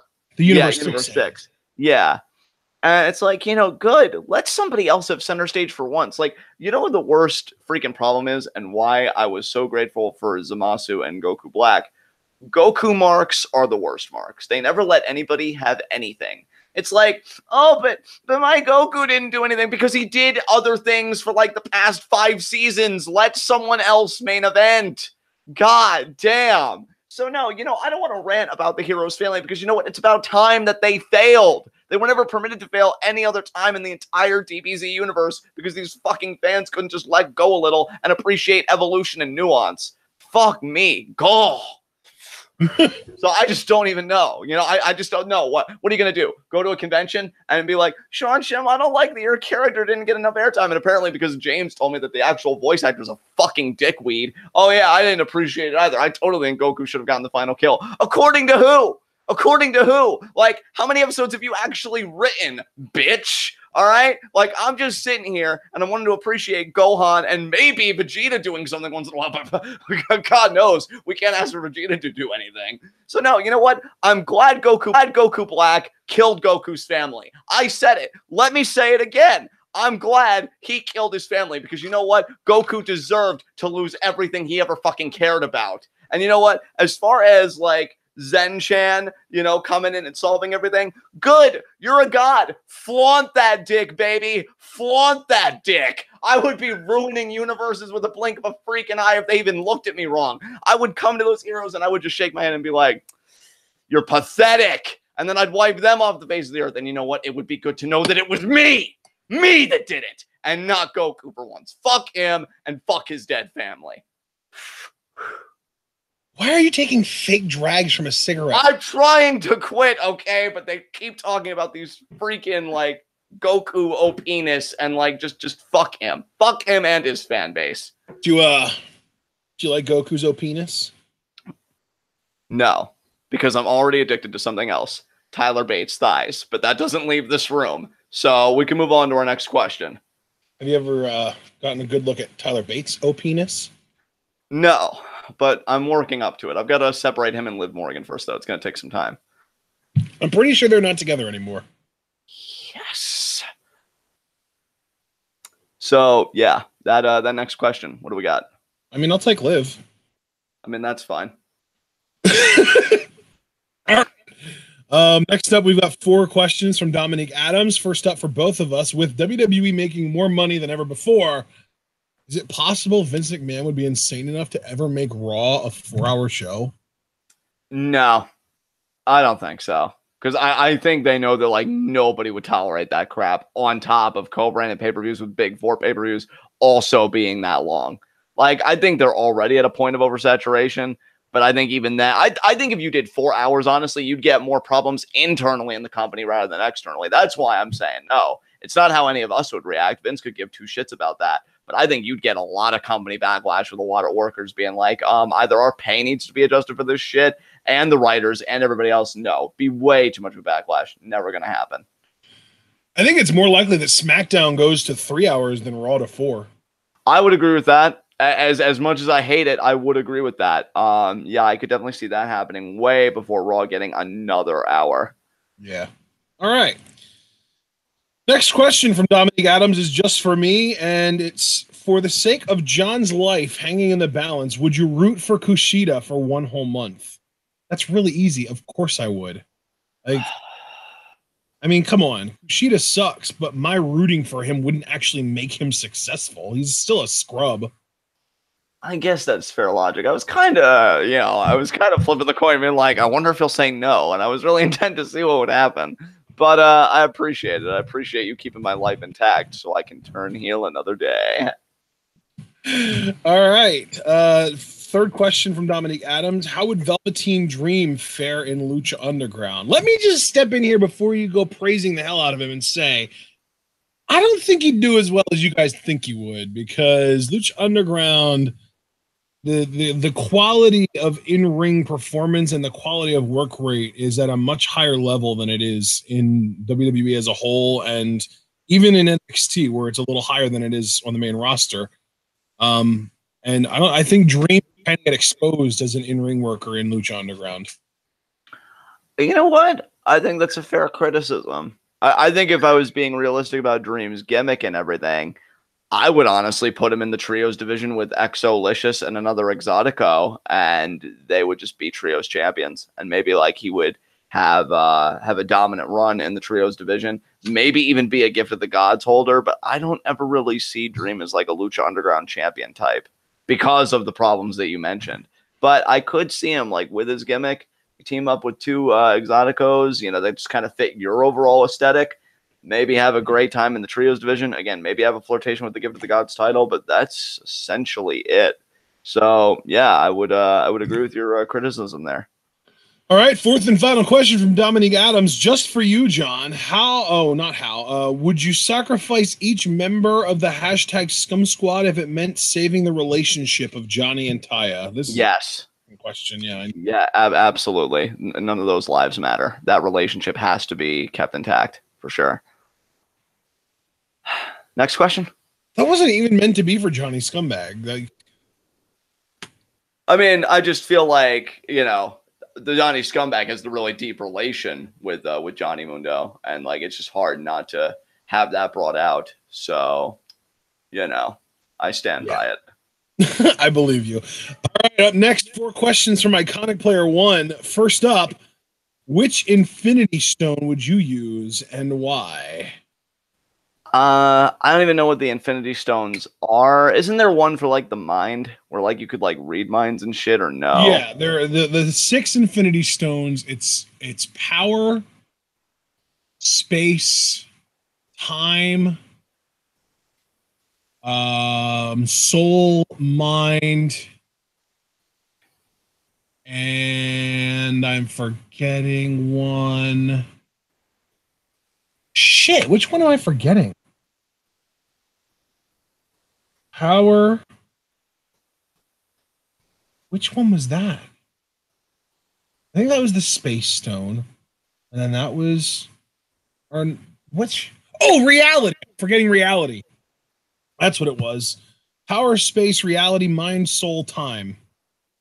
I guess I would just go with mind because I've, you know, just given who I am personally, I've always felt like my mind was my best feature because I really don't have much going on physically. So yeah, mind just seems to make sense.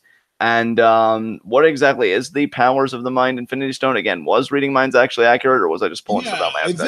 I think really like anything involving the mind. You can read minds, you can control minds, you know, that kind of stuff. It's very, very all 6 of them are very powerful, but yeah, the Mind Stone is what was used.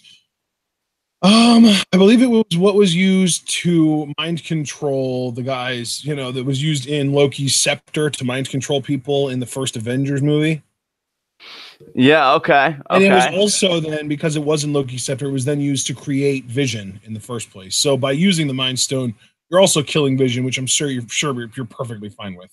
Oh, absolutely. Yeah, Vision doesn't fucking matter. Fuck his face. I would just take the stone and I would just control everybody to worship Johnny Mundo as it always should have been. So yeah, that just seems pretty straightforward to me. All right, and you know what? I want to play a little game. See if you can guess which one I'm going to pick.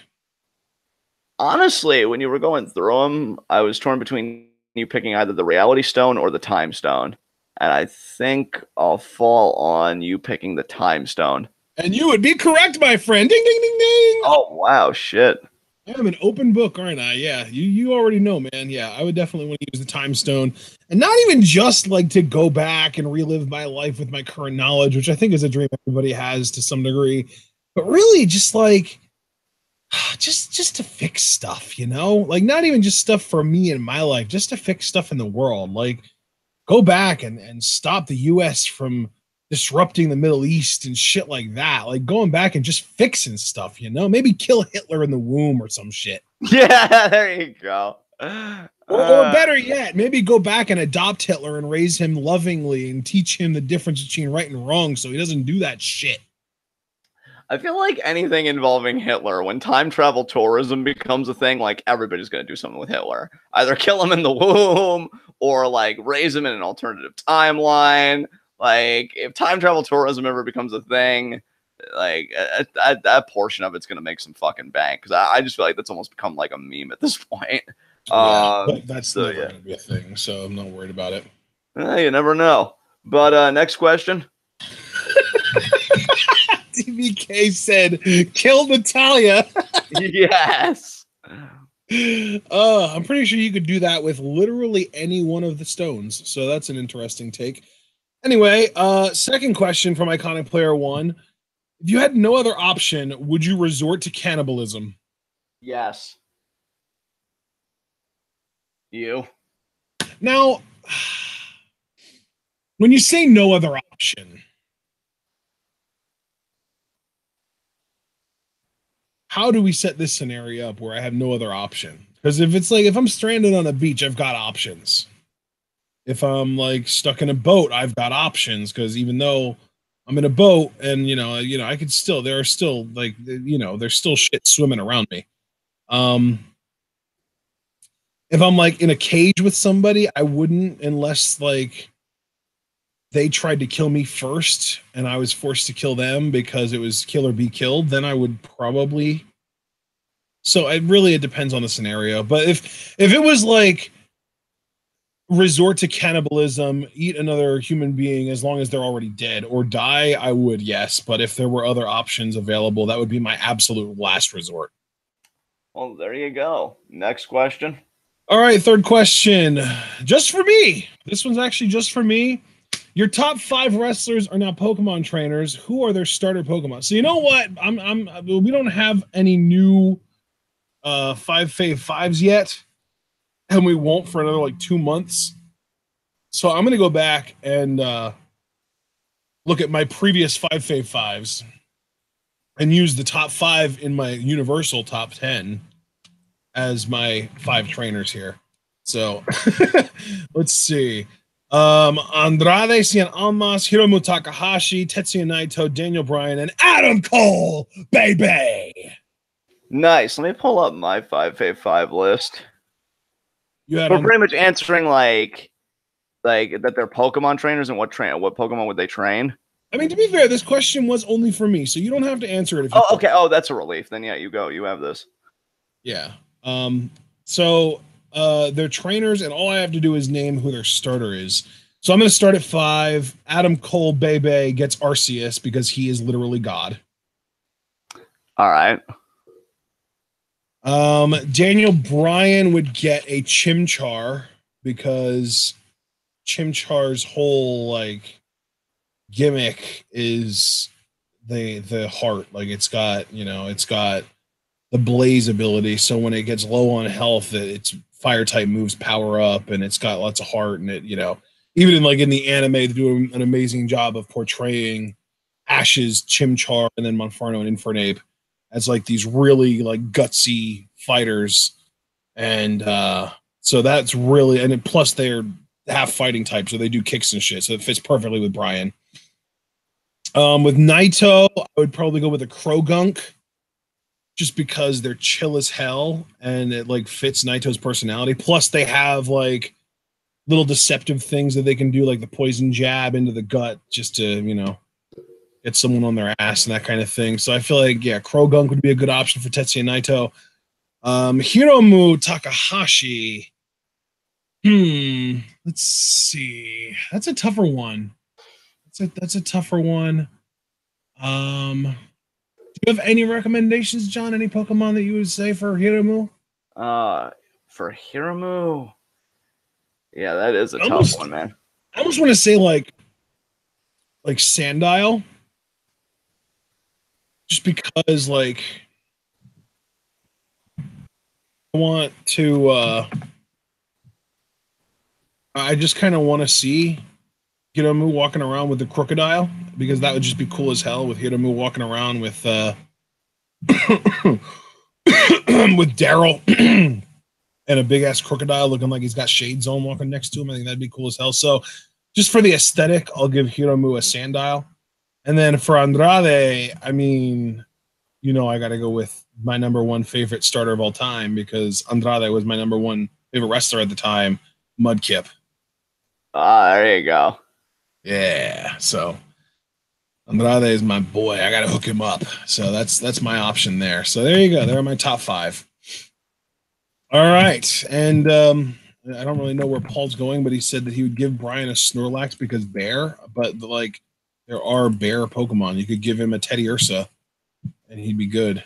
Anyway, all right. So fourth and final question from Iconic Player 1. TWitWoW Pro Wrestling just started. Give us job positions in the new promotion. I'd say James would be my chief of staff. I feel like that was a double entendre. The chief of your staff. 10 out of 10. Let's see. I'd say Ella would be my secretary. What kind of secretary?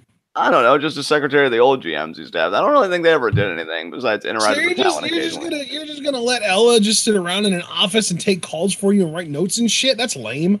Yeah, I mean, pretty much. Let's see. I think I think Cliff would be my security because seeing him get beat up by wrestlers that are trying to get to me would be fucking hilarious. Like I could at least take my beating with a smile, knowing that my son got the shit kicked out of him. I mean, are we supposed to like each make our own little sort of staff, or are we supposed to work together to make one unified staff? See, that's what I've been wondering too, because I didn't know if your decision was to cram my style. I didn't know if we were co-GMs or what. But let's see. Well, no, I feel like it's not like a kayfabe GM thing. I feel like it's like an actual promotion, and we're trying to, employ people like for real. Yeah, but you know how sensitive I am about people infringing on my space. I don't really know if we could coexist running a promotion. I could just picture arguments, but I want to do this. But John, I am telling you, we literally don't have it in the budget. If you do this, we will be poor. I don't care. I have a dream. I mean, that seems to be about how the argument would go. So great. Good to know we can never be in business together. I mean, didn't you already know? Do I really have to smarten you up this much? God damn. I mean, apparently, maybe I had a little more faith in you than you had in yourself. Oh my God, huge mistake. What's wrong with you? Where should I start? But no, I guess if we're working together. So wait, if we're like making a promotion, maybe I've been thinking about this all wrong. Are we talking about like who would be wrestlers, who would be writers, and that kind of thing? Like, no, I mean, he did just say job positions, so it wasn't like, what would our roles be in the promotion, like as wrestlers? It's like you were along the right track. I just feel like you were going more for kayfabe. I think. Well, DBK just asked what his role would be, given that he's French and he has that European connection. I would make him like an international ambassador, kind of like Mark Henry's become in recent years. Yeah, that's a good idea. So like, we can already like introduce us to all of the French talent and French speaking talent. Absolutely. Yeah. I mean, we would slowly plant the seeds for like a global outreach. Because I'm a big believer. Like if we are talking seriously, I'm a big believer in networking. I think that's the only reason I've done as well in philosophy as I have, like without a formal education, is because like you network and you talk to people, and the more people you talk to, the more opportunities that present themselves. So DBK to me would be the guy that would get international conversations started for us. And I think I could see us doing business with other small time promotions. And I think that would definitely help our growth long term, because it's a marathon, not a sprint. So yeah, DBK would be a huge piece on the international front. Like I would want you and I to be the commentators, and I would also be head of creative, and you would be on the creative team as well. Right. And quite frankly, I would almost want you to be like almost like a heel authority figure. So like you would occasionally get up from your commentary seat to make matches and shit like that. You know what I mean? Oh yeah, I would love that. I would love that. Either that or as like a heel manager, because I've always appreciated the art. Oh yeah, you could be like what Jerry Lawler was in the '90s for Brian Christopher. Oh yeah, his son. Where you're just like super biased for your clients, and like when they get hurt, you like get up out of your seat and go check on them.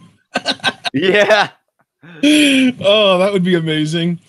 I think, oh man, I would definitely, man, it's tough. I don't know.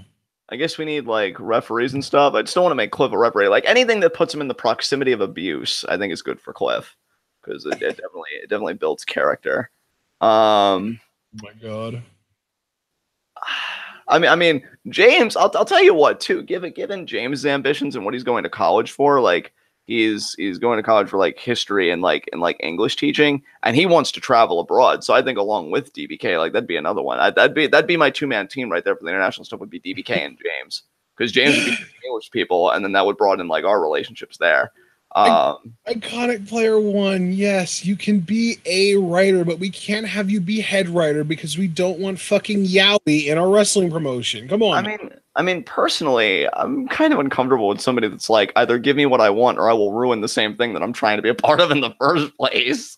Don't you threaten me with a lawsuit. I guess if we're giving that kind of player one a writer position, Luna Corb is always like coming to me with like big, elaborate, like definitely. I would want him on the writing team for sure. Yeah, because He's really good at picking out like little plot holes and stuff. Like, yeah, he would be perfect. Yeah, it would be continuity out the ass with him, I feel like. Definitely. I don't know. I would want Asia and Cliff as our marketing team. Marketing's good. I also kind of figured, like, you know, if you're trying to protect Cliff, fine. Outside of marketing, if they wanted like more of an on-screen role, like I don't know, maybe they could be those backstage interviewers, you know, like Charlie and Dasha and all of them. You know, so that would be cool. No, I'm telling you, man, those two, they know how to handle people. They would be the outreach team. They would be going out handing out flyers. They'd be making calls. They would be tweeting shit. They would be getting the word out about TWitWoW Pro Wrestling. There you go. There you go. Trying to think. God, you know, since I already we wouldn't have any actual talent scouts, we would just take advice from everyone. Like, if you see someone you like, John and I would look at them. If we like them, we would give them a look as far as like a tryout. If we didn't, we would say, "Hey, man, sorry, but that's not what we're looking for." Let me think what else too, because I'm trying to think about all the people. I knew it. I knew Asia would have a problem with the backstage interview thing, man. You never should have said that. I knew it. I knew she wouldn't like that. But oh, she has a problem with everything. She'll simmer down eventually. Just give her 2 weeks. Asia, do you have a problem with being on the marketing team with Cliff? You two going out getting the word out about TWitWoW Pro Wrestling? Come on now. I'm trying to think about like our social media. I'm trying to think about like who I follow that would be good at like that sort of thing. Ella. Okay. Well, Ella actually once did make it on BuzzFeed, so like, I know, that's what I'm saying. She's already gone viral. Yes. Yeah, so Ella would be the head of our social media. I almost like it's a shame that like because see that would be me admittedly crowbarring it, which is why I think it wouldn't work. Because I know Mark Schoeneman is like a mathematics major, so I want to get him with something like on the number side, but I feel like that's mostly like finances and stuff. Unless maybe he could do like logistics or something. Like, yeah, I mean, the thing is, I think we could just have Mark on as a general like statistician. Like he could handle books. He could also though be like, oh, you know, this has been done X amount of times in the past, and in Y% of those scenarios, revenue went up, whereas in the other scenarios it went down. Like, you know, he could crunch the numbers for us to help us make decisions too.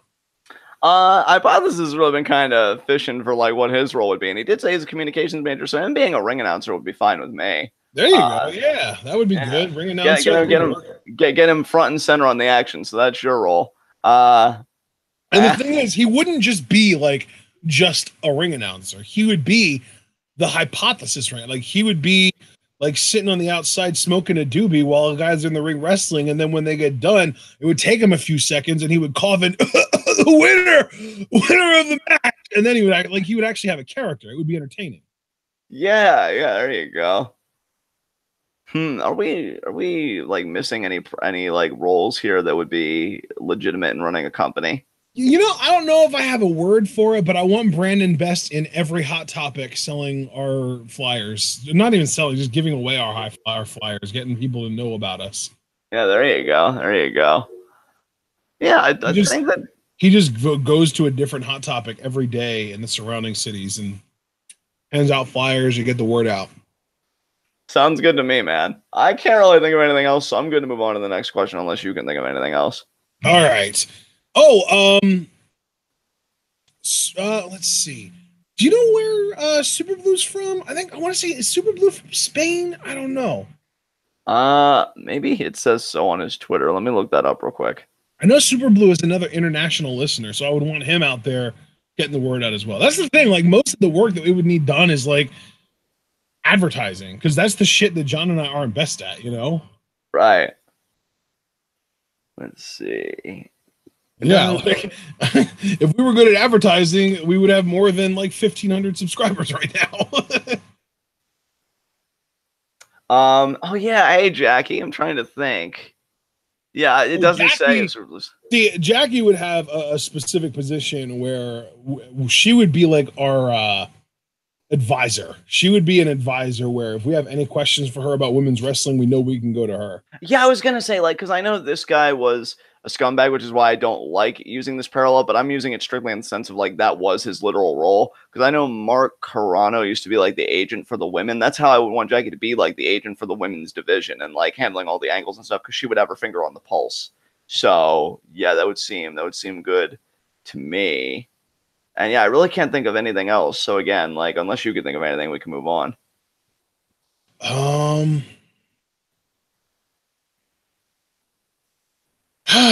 I'm sure we're forgetting people. We're forgetting Ace and Stella. Racist Fan Rock says he can get us in Canada. Yeah, I mean, an international board really would be nice. Yeah. We're also forgetting Rotten Butter. I don't even know where Rotten Butter's from, though. Yeah, I don't either. Oh, Foster. We can't forget Foster. Foster, I don't know. I feel like he's been with us for a long time. I would almost like to get him on the PR firm. I think he could put a nice spin on anything. I mean, this guy defended 205 Live when it was still crap. So, you know, maybe. Wow, John. Taking shots this much time. I mean, I think him as part of public relations, I mean, you know, it'd be a good fit for him. So, besides, do we really know anybody that can spin something better than you? I feel like Hypothesis could give me a run for my money on that. But, you know, maybe the three of us like handling the PR firm. That'd be nice.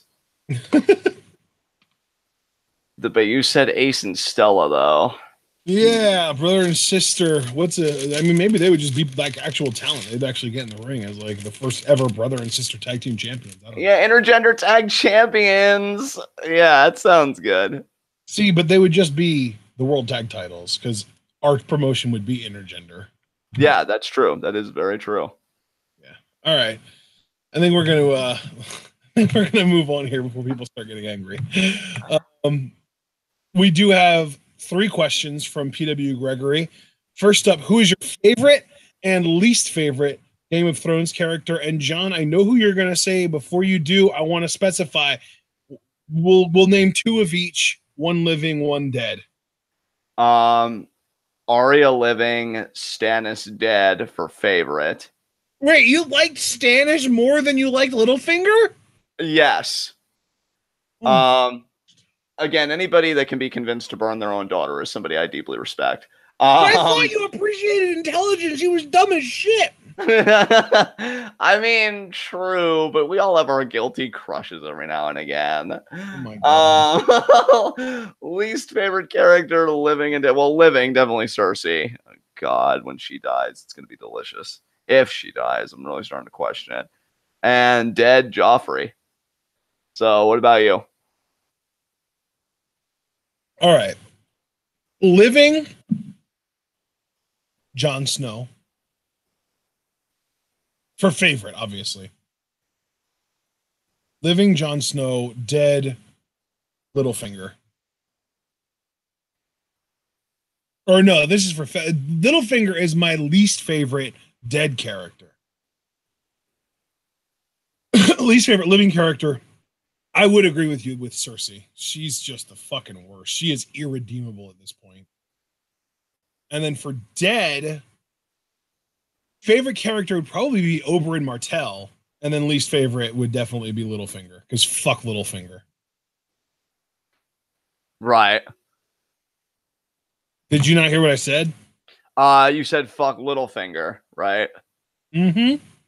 Yeah, I mean, again, I like him, but I can understand why people would be like, fuck Littlefinger, so I'm not going to come down hard on you for that.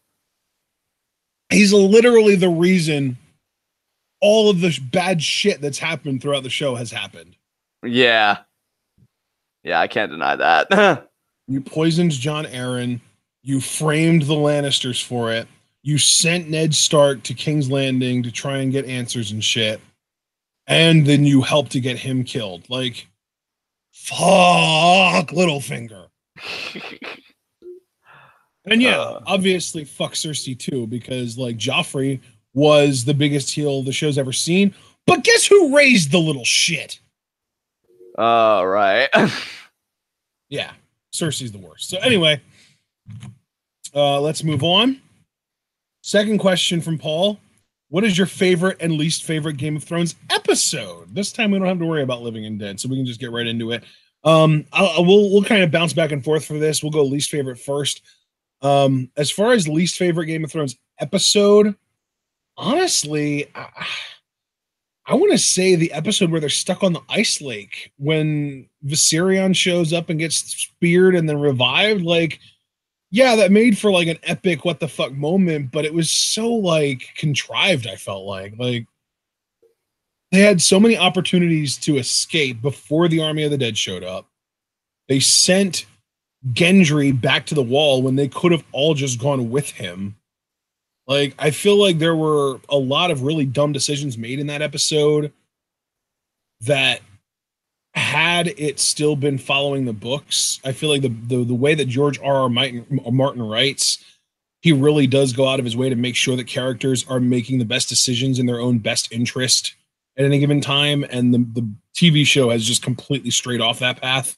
So that episode, I don't know what the name of that episode was, but the episode where they were all stranded on the ice lake and fucking Thoros died, which is also terrible because now he can't bring Beric Dondarrion back anymore. And then, yeah, the Viserion death and revival by the Night King, like that whole episode just felt so contrived to me. And like, then there's also the fact that Gendry had to make it back to the Night's Watch and then give them a raven to send to Dany, and then that had to get to Dany, and then Dany had to get that, and then got hop on her dragon and bring the other ones up to the like too much shit happened in too little time for it to be realistic, and it was contrived as all hell. So like, yeah, that's definitely my least favorite episode that I've seen so far. Yeah, I could sympathize with you there. Really, I'd say my favorite episode, because I can't really recall them by like actual formal titles, but the episode where Arya is like fighting for her life against the League of Shadows, but she ultimately does win that fight and she declares that she's going home. Yeah, when what's her name stabs her like 5 times and she still lives, and then she gets patched up and then she escapes. Yeah, that's one of my favorites because I love the League of Shadows. Like, I really love that's one of your favorites. I thought you were gonna say that was one of your we're on least favorites, dude. Oh yeah, least favorites. Let me think.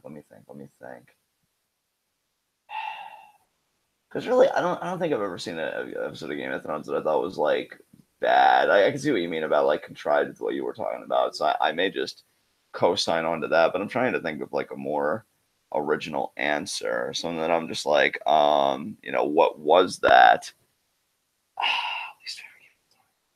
You know what? I'd honestly have to say the one. Oh God, how do I articulate this? Because Ser Jorah, when he had the skin disease, the grayscale, and where he actually gets cured by the Samwell, aspiring to become a Grand Maester. I don't know. Like, you want to talk about contrived? I'm like, I feel like it would have been more realistic to let him live. The idea that he gets that out, I don't know. It felt like kind of like fan service. I feel like the guy actually does have like a following like on the show. I really didn't like that, so I think I'll just pick that for one of my least favorites because I'm like, really? That just seems like some bullshit. Because he had more of an advanced case than Shireen did. You know what I mean? And I'm like, he still lives.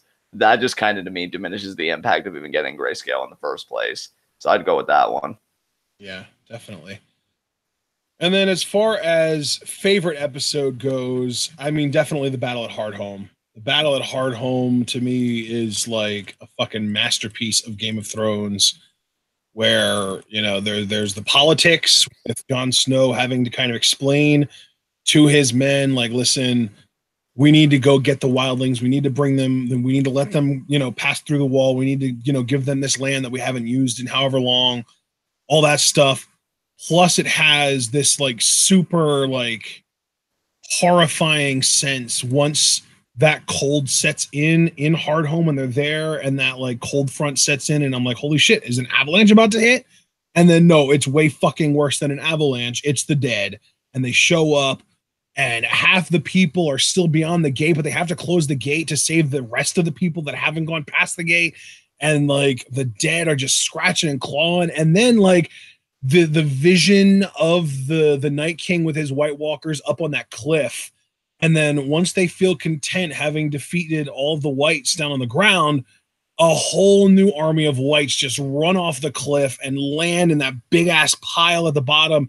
And oh, you think they're hurt? Like, oh, they're hurt. They fell so far they can't be 100%, but they're fucking dead already. So they just got right back up and come at you and start murdering. And then like that woman who let her kids go on the boats, and she gets there, or she doesn't get there. She keeps trying to fight. The kids get there and they're without a mom now. And then she ends up getting killed by a bunch of little kid zombies. And of course, we discover that Valyrian steel can kill the White Walkers. but that their weapons can destroy regular steel.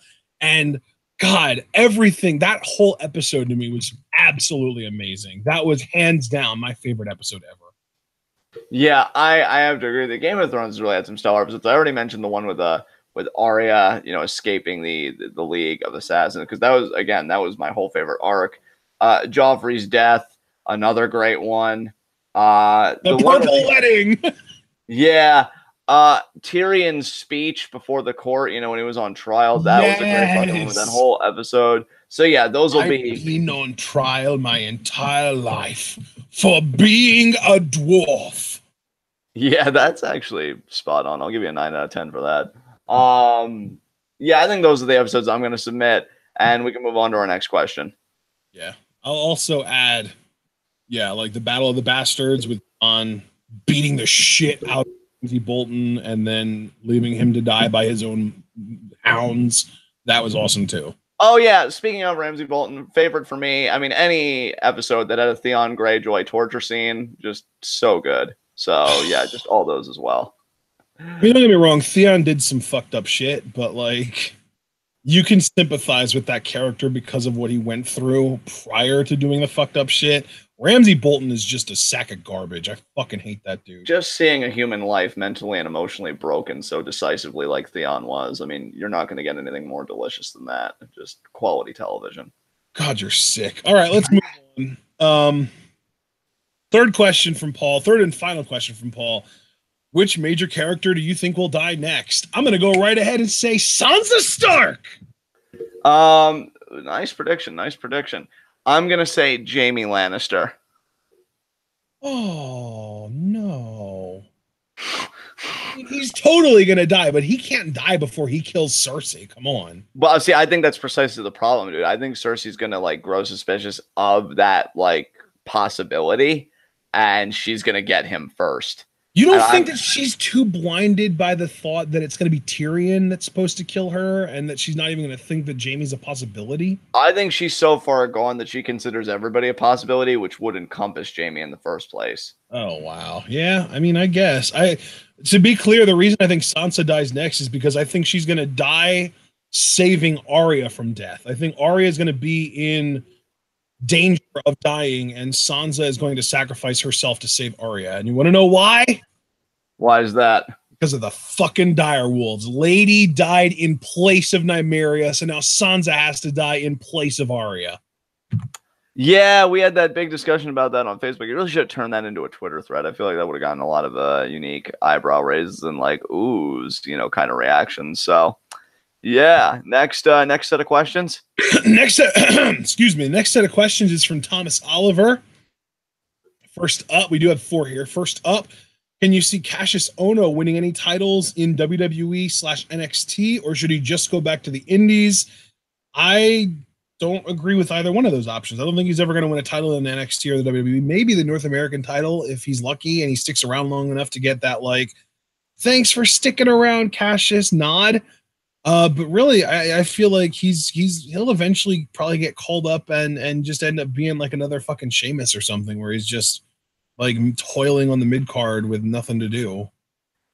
To me, and again, I hate to be like that dismissive asshole, but the dude fucked up his own WWE run, because had he been patient the first time he was with the company, when he was in shape and everything, I feel like he would have been called up, and I at the very least feel like he would have been an Intercontinental US champion minimum.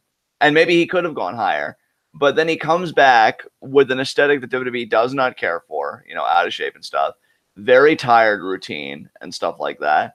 I don't see him doing a goddamn thing. And to be honest, I can't believe he's been more patient this run. When, like, I feel like, and again, I even had a TWitWoW rant on this on an NXT review. I feel like he was handed more opportunities in his first run, including doing a match with William Regal, which I'm sorry, regardless of your opinion of William Regal, I thought that was a big deal because the guy didn't have many matches left in him to begin with. And to use one of them on fucking Cassius, like, I don't know. I just thought that was like a big deal to give him that. And then he's like gone from the company like a little bit later. But I don't see him doing fuck all there. And honestly, if he does go back on the indies, I would want him to go back to PWG, reunite with JT Dunn for Death by Elbow, and maybe they go after the PWG tag titles, because as a singles competitor, I think his only interest is derived from being a great bully heel, but he's still this babyface that's like, oh, you got to learn respect. Like he's some sage veteran that's done shit, but you haven't done fuck all, and you're a pathetic excuse for a performer, kayfabe wise. So like, yeah, I'm personally just kind of over Cassius Ohno, and whatever he does, I personally could give two shits. So yeah, there you go. Yeah, I'm kind of in a place with him where like he doesn't really have anything left to do on the indies. So like, I mean, you could go back to the indies and probably make a living, but it wouldn't be fulfilling at all. I still feel like his big goal needs to be getting to the main roster, you know? Yeah, I mean, I can definitely see where you're coming from, dude. It's just like he's such a tragic story because like he's been more patient this time around and stuff, but it doesn't even fucking matter because he fucked up everything else. And then the first run, it's like he didn't have the patience because like those reports came out and he was like thinking he was better than the people that were getting called up ahead of him. And I don't know. I used to really like the dude too, which is a shame. Like I know I've done 180s on performers in the past, you know, some bad to good and some good to bad. But like this is like a really depressing case where it's like violent, where I really just don't really care what the guy does. If he makes it on the main roster, cool. I think again the most interest you could get out of him is like a bully heel, like a JBL type, where he's just big and imposing, and he'll like beat the shit out of you like as this brawler. I think that's his best role. And honestly, with that, maybe you could get a solid world title reign out of him even. But as what we're currently seeing, he ain't doing fucking shit. So that's just really where I am with it. All right, second question from Thomas Oliver. If LU did a prequel season, what do you think would happen in it? And he also kind of gives a suggestion, maybe Dario Cueto going on archaeological digs looking for the Aztec medallions. Honestly, and I'm only saying this because LU is so different. If they did a prequel season, I wouldn't even really want any wrestling in it. And if that's what I would want. Like I would almost want it to be God, I forget the word every time. What kind of series is Black Mirror, John? Like a dark comedy, dystopia. No, not the genre. Anthology. Thank you. Yes.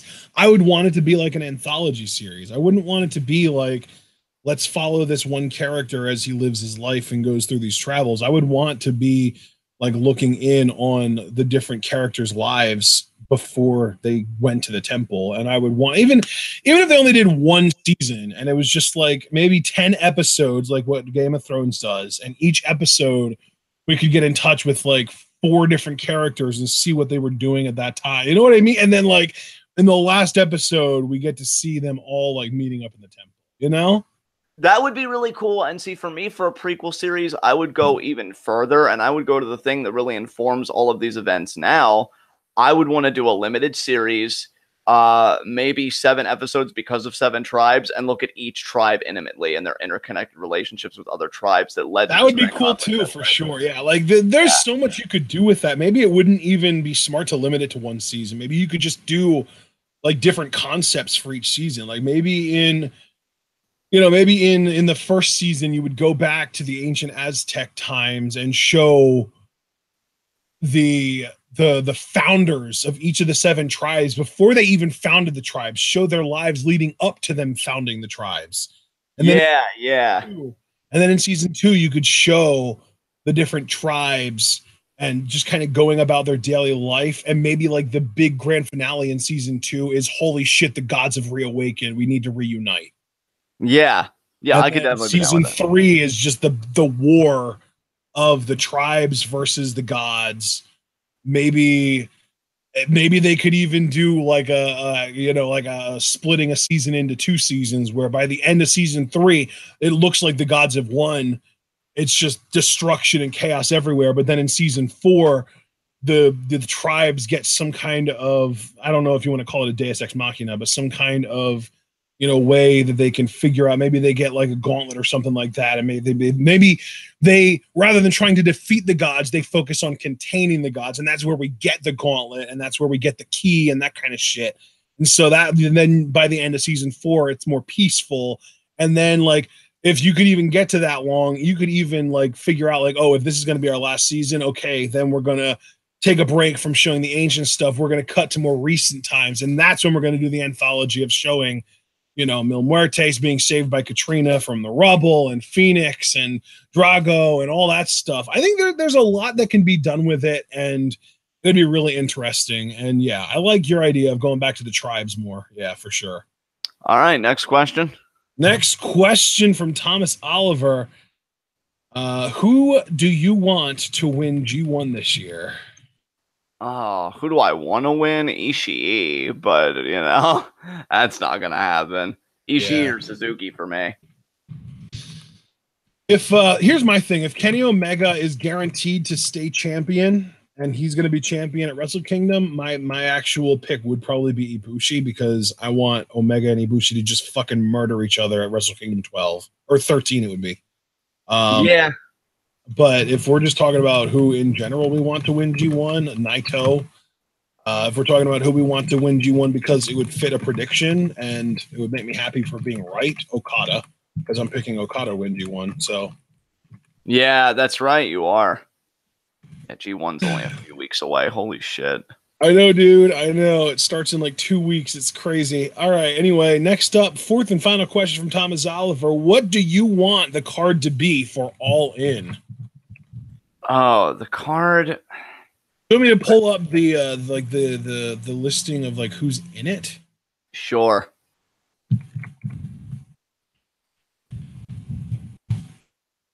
Who's going to be at All In? Here we go. Let's see if I can find it. No, it used to be on the Wikipedia page, but it's not fucking there anymore. Someone took it down. I don't know who. I don't know why. That kind of pisses me the hell off.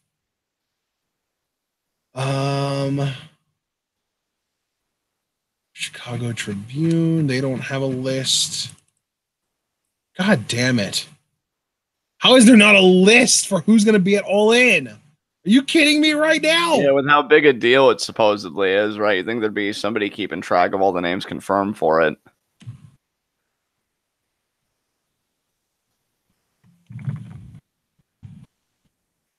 List of names set to be at All In Wrestling. No, yeah, I can't find shit, man. My Google foo isn't up to snuff. Yeah, I honestly can't believe that. Like, that's, I don't know. To me, No, that's I'm telling you, literally like 2 weeks ago, I looked on the Wikipedia page and there was just a list of every wrestler that had been like officially All In. So I just don't know. I don't know why there's not a list there anymore. I don't know what happened to the list. What I do know is that I want Flip Gordon to beat Nick Aldis for the NWA World Title so that Flip Gordon can be on the show. That'd be cool. Yeah, that would be nice for sure. But yeah, I have no clue who else is even on the show. I know that there's a lot of people, but I don't know who. Yeah, I'm right there with you. So I guess we should just move on to our next question, because that's like, yeah, it really just kind of puts a damper on the whole thing. Yeah, up next, we've got 2 questions from Bullet Club versus The Shield. Number 1, for my birthday, drop a fail bomb on Nia Jax. You want to do this together? Sure. All right, 3, 2, 1. You failed, Nia! You failed! That works. That works for me too. She did fail fucking miserably, though. Yeah, she did. And happy early birthday to Asia. And then, yeah, her birthday is in like 3 hours. So happy 3-hour early birthday, Asia. Yeah. Second question. Yeah, well, no, that she does have one other question, but I also wanted to say I love that Nia failed, and then after she lost the title to Alexa, she decided to throw a social media temper tantrum and accuse Alexa of being a ring rat and talk shit about her I'm enough tattoo and like fuck Nia Jax. Yeah, oh dude, thank you for reminding me. Fuck Nia Jax indeed, and fucking nepotistic pushes. Yeah. Jesus Christ. All right, second question from Bullet Club versus The Shield. Which act in NXT makes you want to turn off NXT when you see them? I already know you're going to say Kona Reeves. Kona fucking Reeves. And I hate him so much he makes me want to turn off my life for as long as he's a part of it. Fucking cancer. What about you, Ashton? Oh my god, he's such a good heel though, John. Shut the fuck up, Ashton, and give an answer. Nikki Cross. All right, we can move on. Hill Zane with 3 questions. What do you think of AJ Styles' title reign so far? Do you think he's holding it until WrestleMania, or could you see him dropping it to someone like Miz or Daniel Bryan? Honestly, if I could just go first here, I even talked to you about this, Ashton, over a game of Rocket League very recently. AJ is still, pun intended, a phenomenal in-ring talent. Personality-wise, he's starting to become a little meh to me. A little one note. Yeah, exactly. However, I think WWE loves him so much, and I'm happy for AJ. And this is one love that WWE has that I actually commend them for, because I understand it this time. That I actually could see him holding the belt until WrestleMania. What would it be, 35 this year? So WrestleMania 35. I just don't know who the fuck he would drop it to, though. I mean, probably Bryan, if he gets a new deal worked out. If not, I really don't know who AJ would drop it to. Joe. Yes. Oh, dude. Can I just say, before I hand it over to you, why I love your answer?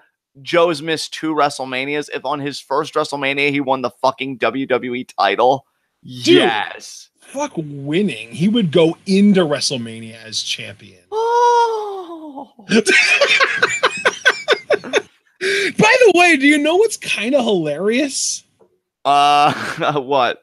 AJ Styles debuted at the Royal Rumble and hasn't been in one since, because he's been in world title matches at every Royal Rumble show since the first one that he was in.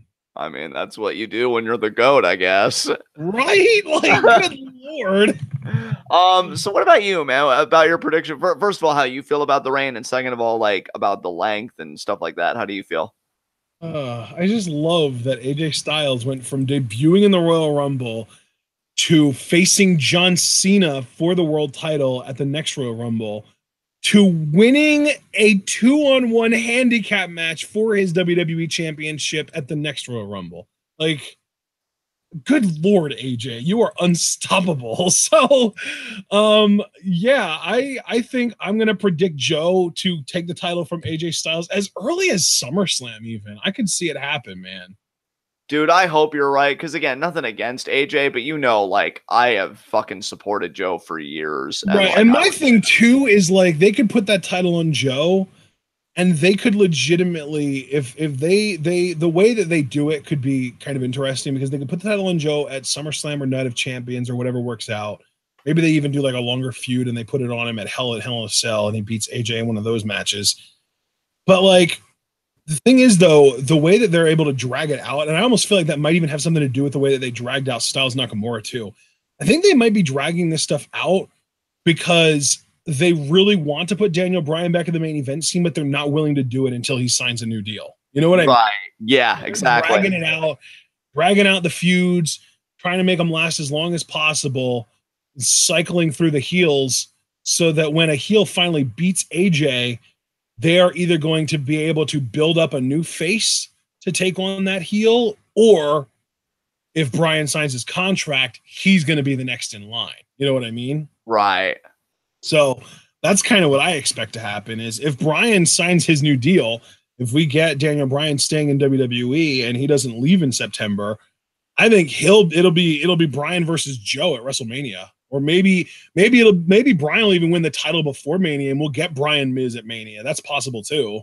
I would, that I think that for me, if Bryan signs a new deal, like even if there are certain fantasy things I would want, like Andrade, AJ at WrestleMania, I could totally understand why WWE would want to do Bryan Miz, because the story writes itself, and both guys in that feud have done such a great fucking job that like it feels Mania worthy to me, and for the title at that. It all just depends on what Bryan wants to do. So I'll be very eager, because we should know when, by September, right? Yeah, September is when his contract runs out, I believe. I'm very curious what he's gonna do, dude, because part of me selfishly wants him to stay with WWE because I want to see him work with Andrade and do the Miz program. But on the other hand, if he feels like he could do more elsewhere, again, I'm totally sympathetic to that. I mean, again, hello, Johnny Mundo, like, had a complete career resurgence when he left. So I'm curious what Bryan's going to want to do. And yeah, we'll just see come September. Absolutely. All right, man. Well, next question from Hill Zane. Do you think the Sasha Bailey feud is dead, or can it be saved? And then he also added, why/how would you save it? I love that he asked this question on literally the day that Sasha Bailey went up a level, because he asked this on Monday before Bailey's freak out. Oh, nice. So, I mean, that was a pretty good way.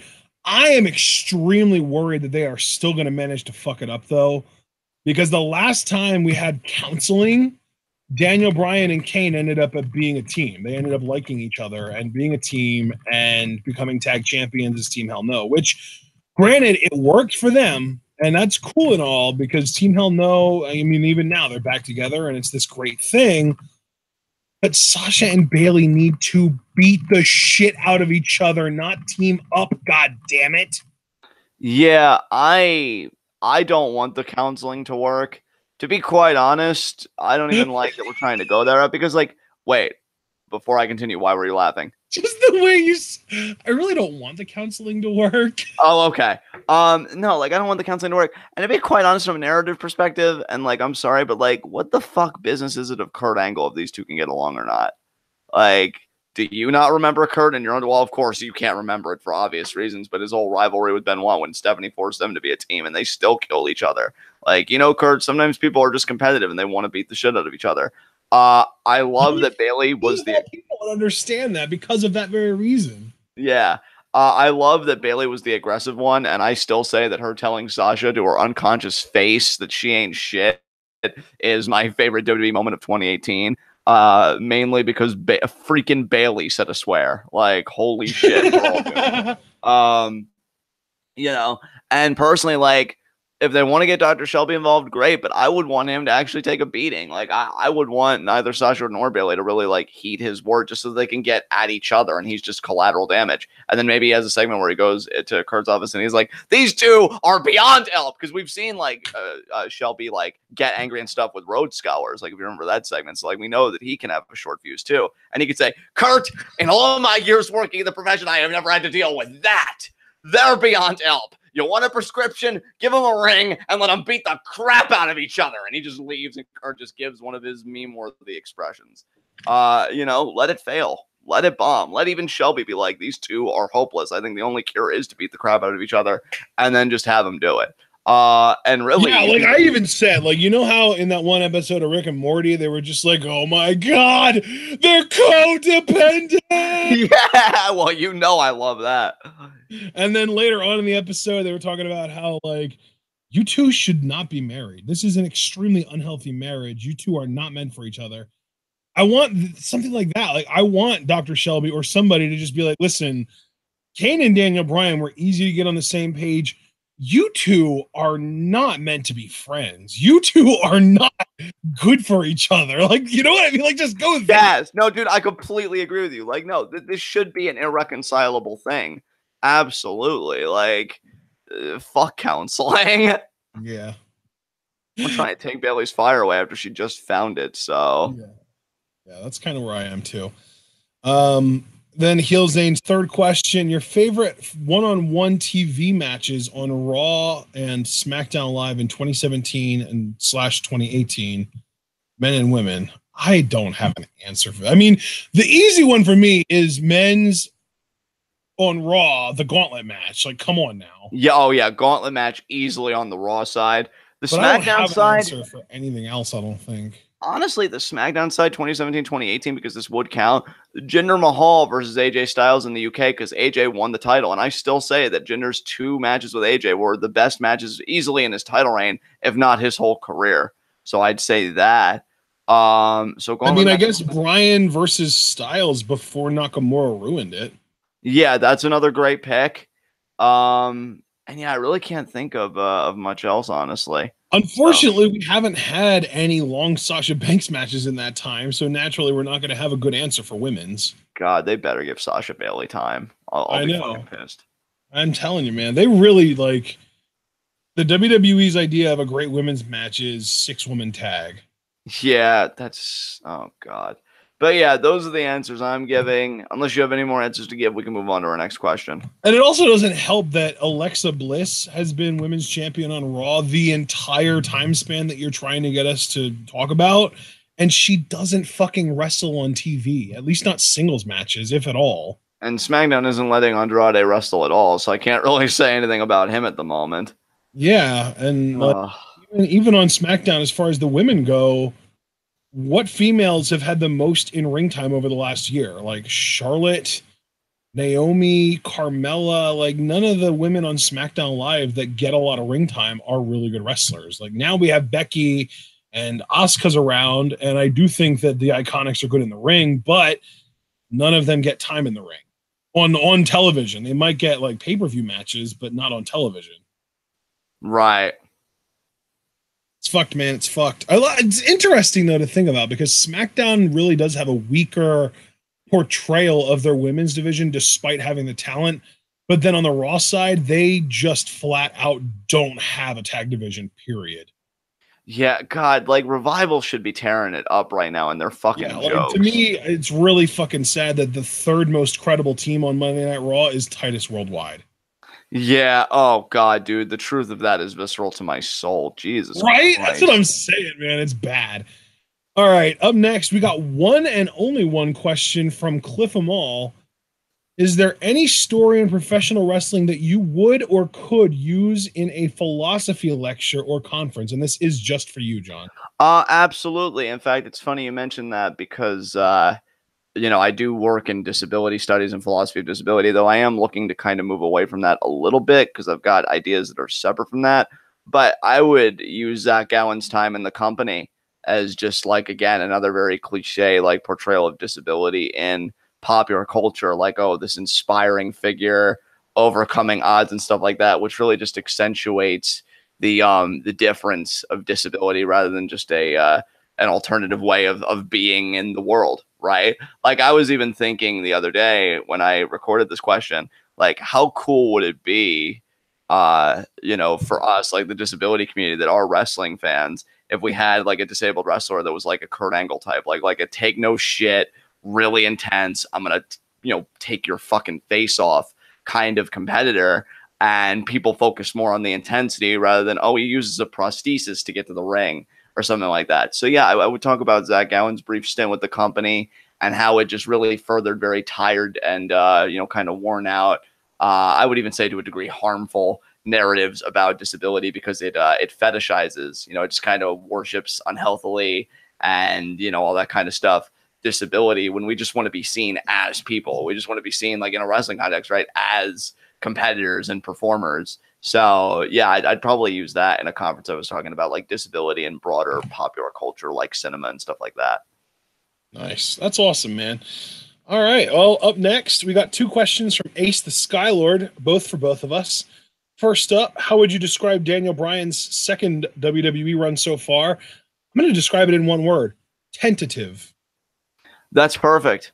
Yeah, like I've enjoyed it, but I can't fully immerse myself into it until I know that he's fully immersed into it. Well, and that's not even the thing. To me, I'm not worried about me immersing in it. I'm worried about WWE actually investing in him because it just really does feel like they've got one foot on the gas pedal and one foot on the brake with him at any given time because they just don't know what to do with him because like he's still very much the most over man on SmackDown Live, maybe second to AJ, but they don't push him like that at all.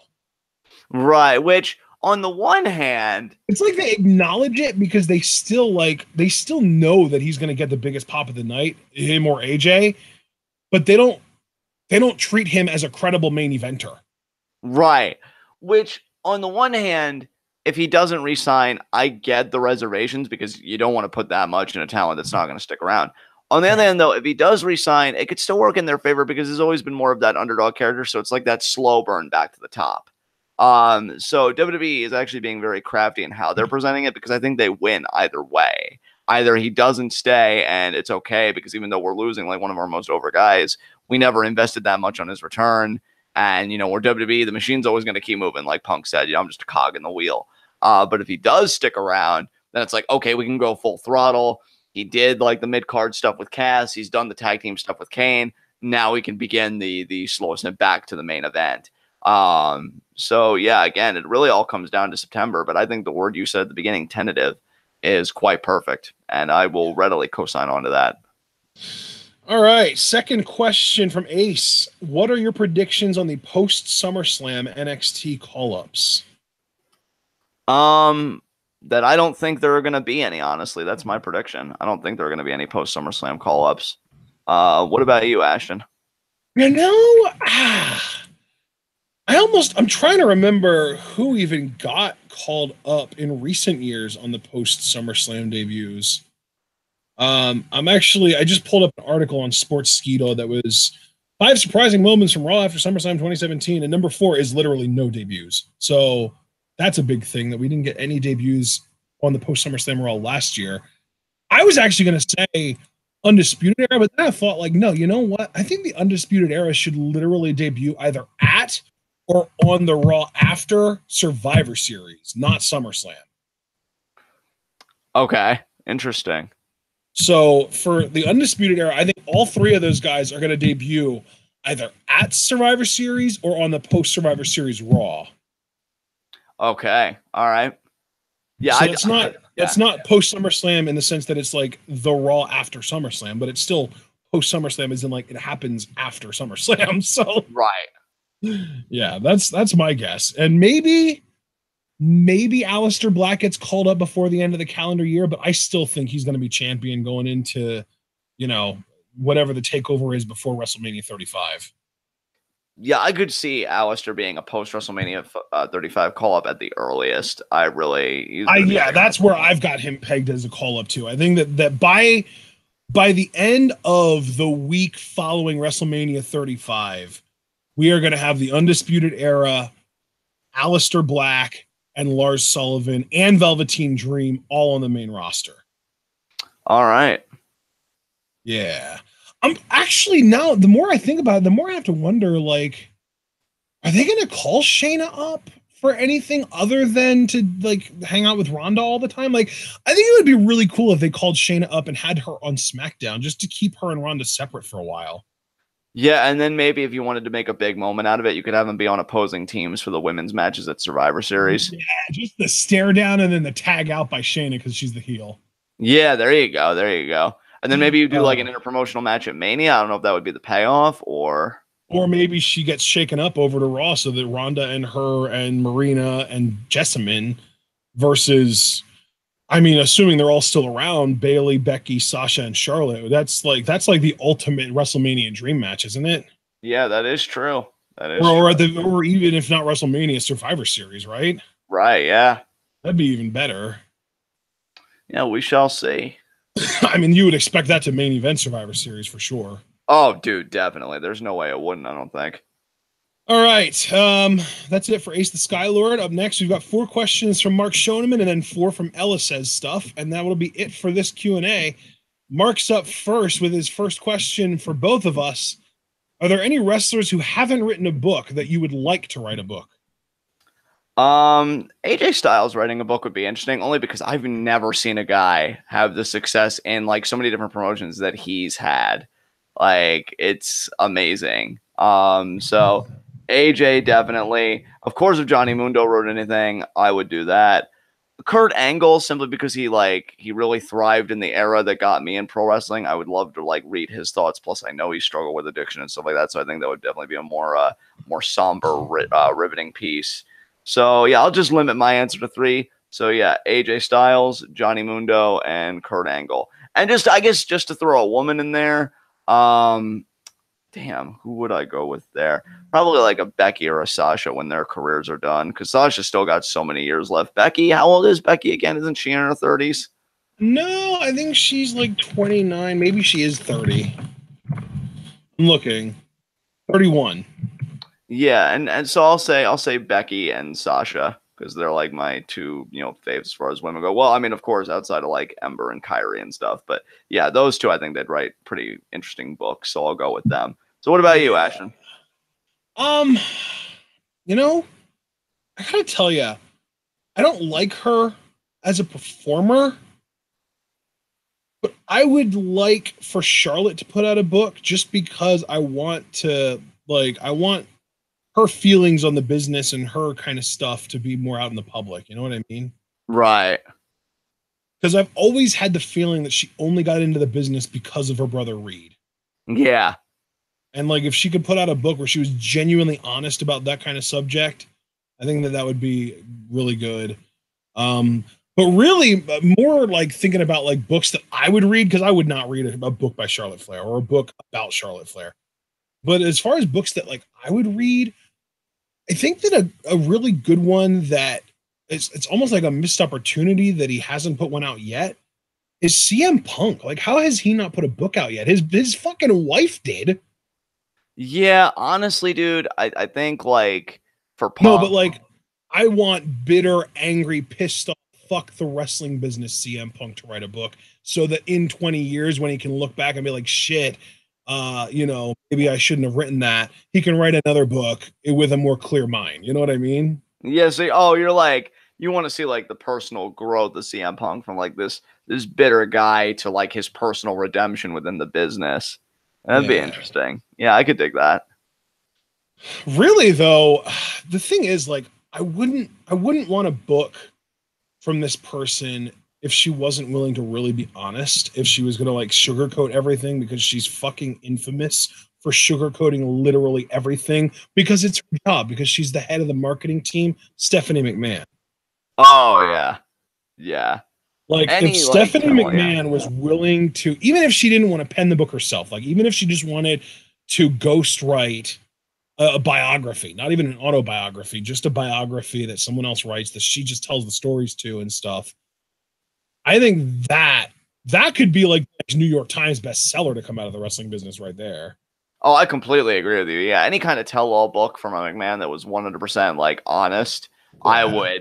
I would lap that shit up, dude, because like God, they know where the bodies are buried. You know what I mean? So like Yeah, holy but then like shit. I think another one that would be like, oh, just an interesting story. Nigel McGuinness. I want Nigel McGuinness's take on his career in wrestling and stuff. Dude, that would be like I think it would be a great read, but it would also be a tragic read because it was cut short because of the hepatitis. But like then to read the Yeah. second half of the book, which would be like moving on from wrestling and But being that would ostensibly also, there would be so much more tragedy in that than just, oh, hepatitis ended my career. There would be so much more tragedy in that because, like, we're talking about a dude that, like, seriously fucked himself up for the sake of entertaining people. Because, like, I don't know if you've seen a clip, but there's a clip of him in a match with Danielson where Danielson is like pulling him, like, their arms are like, oh, it's hard to describe. So Brian is standing on one side of the ring post, and Nigel is standing on the other side of the ring post. And Brian has one of his right arm between the ropes, grabbing Nigel's left arm, and his left arm is on the outside of the post, grabbing Nigel's right arm. So they're like arms are like interlocked, and he's pulling Nigel into the ring post, and Nigel is headbutting the ring post and literally busts himself open hard way. Yeah, you've told me that story. One of these days, I got to look up that match or like find an isolated clip of that and see it because that And sounds like intense as I hell. saw there was another clip the other day.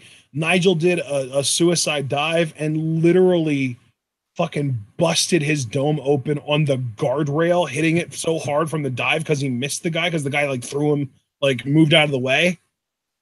Right.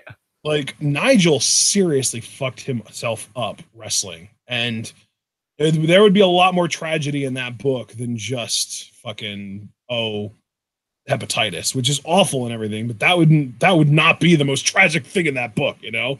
Right. Yeah, man, for sure. So yeah. I'm seeing we missed questions from DBK. I'm gonna see if I can find them. I can tell you right now, brother, I sweep through my DMs and the pinned tweet. I don't see anything from DBK, so it had to be on your end. Here we go. Yeah, here we go. Yeah. Well, it's two questions. They were submitted on the 20th, so that we did skip over them. We should have done these back between PW Gregory and Thomas Oliver. Let me see the order just to make sure that we get the order right. First up, when is Triple H going to take over the main roster, and what do you think he's going to change? I mean, really, the easiest answer I can give you is he's going to take over the main roster when Vince dies, and he's probably not going to change anything at all. I would copy paste on the Vince dying thing because I think he's so neurotic that it is going to take death for him to like, let go of the company and have Triple H step in. But I don't know. I could just see him kind of rearranging stuff internally, like the writers' room and stuff like that. And that's like the biggest change. I think it really does come down to like who do you have writing the shows and stuff. And I think Triple H would probably shake that up, and you'd probably see a change over time in the quality of the shows. I think we're already kind of seeing it with SmackDown, because I feel like that's been better than Raw the last few weeks. So yeah, that'd be the only change I can think of. But really, not much more beyond that, at least right now. Maybe there is more stuff you would do, but I really just can't think of it at the moment. So, DBK's next question. What's your favorite heel who is totally justified or made sense in kayfabe? Heel that's totally justified. Muhammad Hassan? Yeah, Muhammad Hassan's a great one. I mean, they really kind of wrote his character off the rails eventually, but for the first chunk of his run, I mean, he was kind of a dick, but he had reason to be a dick because people were worse to him than he was ever to them. I feel like you and I were talking about a heel in conversation that I told you I love them because they were justified. Was it Ciampa by any chance? And I'm being serious. Dude, like Ciampa's definitely not fucking justified at all. But like, I feel like we were talking, and it's like, he posted the proof of people like tweeting like, "Oh, who's Ciampa's replacement going to be?" And he even said like that's why I saw her, because like all of you guys thought I was replaceable and stuff like that. And I thought we were having a conversation about Ciampa, and we said that he was kind of justified in a way. But I remember us talking about it. Like, don't get me wrong. Being bitter at the fans gives you reason to turn on them, but that's not reason to do all the shit he's done to Johnny. I know we were talking about a heel. He's never done anything but had his back, and even in the match leading up to the betrayal, he literally took a bullet for him. I guess I just know we were talking about a heel where we were like, they work because they're justified. I just can't remember who it was. So I guess for now I'm just gonna say Matanza Cueto, because like he's justified for being like that given his fucking childhood and like having. Yeah, that's true. That's a great point. Yeah. So yeah, I'll go Matanza. So I dig it. Back to Mark's questions. All right, back to Mark's questions. Second one actually is just for Johnny Scumbag. Obligatory Johnny Scumbag promo for Big Cass, please. Oh God, even worse than the Goku marks. Yeah, for a guy that really emphasized being educated as much as he is tall, you really showed your brains during that run, didn't you, kid? Listen, maybe you actually would have succeeded if you didn't cut the same goddamn monotone promo every fucking week. Oh, Brian's really small and I'm really big, ergo I win every time. You know what you sound like? You sound like a younger version of the fucking Big Show. Oh, how can anybody throw me over the top rope? I'm a giant. And you know what else you have in common with Big Show? The idea that your logic is internally inconsistent, because you lost at Backlash, and yet you still thought that a great big man will beat an okay little man, or even a great little man every time. Well, he already lost at Backlash, and then he lost again at Money in the Bank. But you know where the similarities between you and Big Show end? He still has a career, and he's a respected member of the industry, something that you'll never attain. And, I love that these industry vets, they have hope in you. Like, oh, just stay the course, just stay out of trouble. But they don't get it. Deep down in the muck of your soul, you're just a shit human being. You're always going to attract trouble like shit does flies. You're worthless, Cass. You're worthless. And I can't believe that the guy that's now an aspiring rap artist that kind of shoots off on the Stone Cold podcast, oh, Triple H just never understood me. He didn't understand I was trying to change the world. He actually was the Michaels, except neither one of you ever even got anywhere close to the success that you wanted to. But you know what, though? Unlike him, you never even won a singles championship. He can at least say that he was cruiserweight champion. Like, how does it feel? The same guy that you cut that promo on, that he was holding you back and everything else, he succeeded more in singles than you did. And you had the better look in everything, and you still fucking failed. It was a layup for you. The success in the WWE was a layup. All you had to do was wake up, show up, be responsible. And you still fucked it up. Do you know what that makes you? A waste of life. So please, go die alone.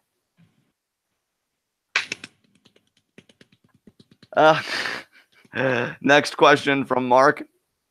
Third question from Mark. Now that the NXT UK brand is a thing, will NXT Japan be next? I don't know. I think there's a better chance of like an NXT Mexico than NXT Japan.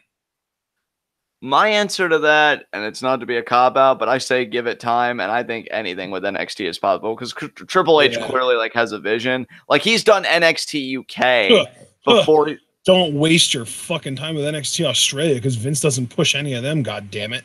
I know. Is that like a shot because they don't really do much with Buddy Murphy? It's a shot because they never did anything with Emma. They don't do anything with the Iconics. They don't do anything with Murphy. Yeah, it's they sure as shit aren't doing. And this is even in NXT. They ain't doing anything with TM61 either. Fuck. But no, like it's funny to me that they're doing like another international brand like NXT UK before they do a formal TV deal with NXT. Now that might change because I know me and Ash were talking about that last night.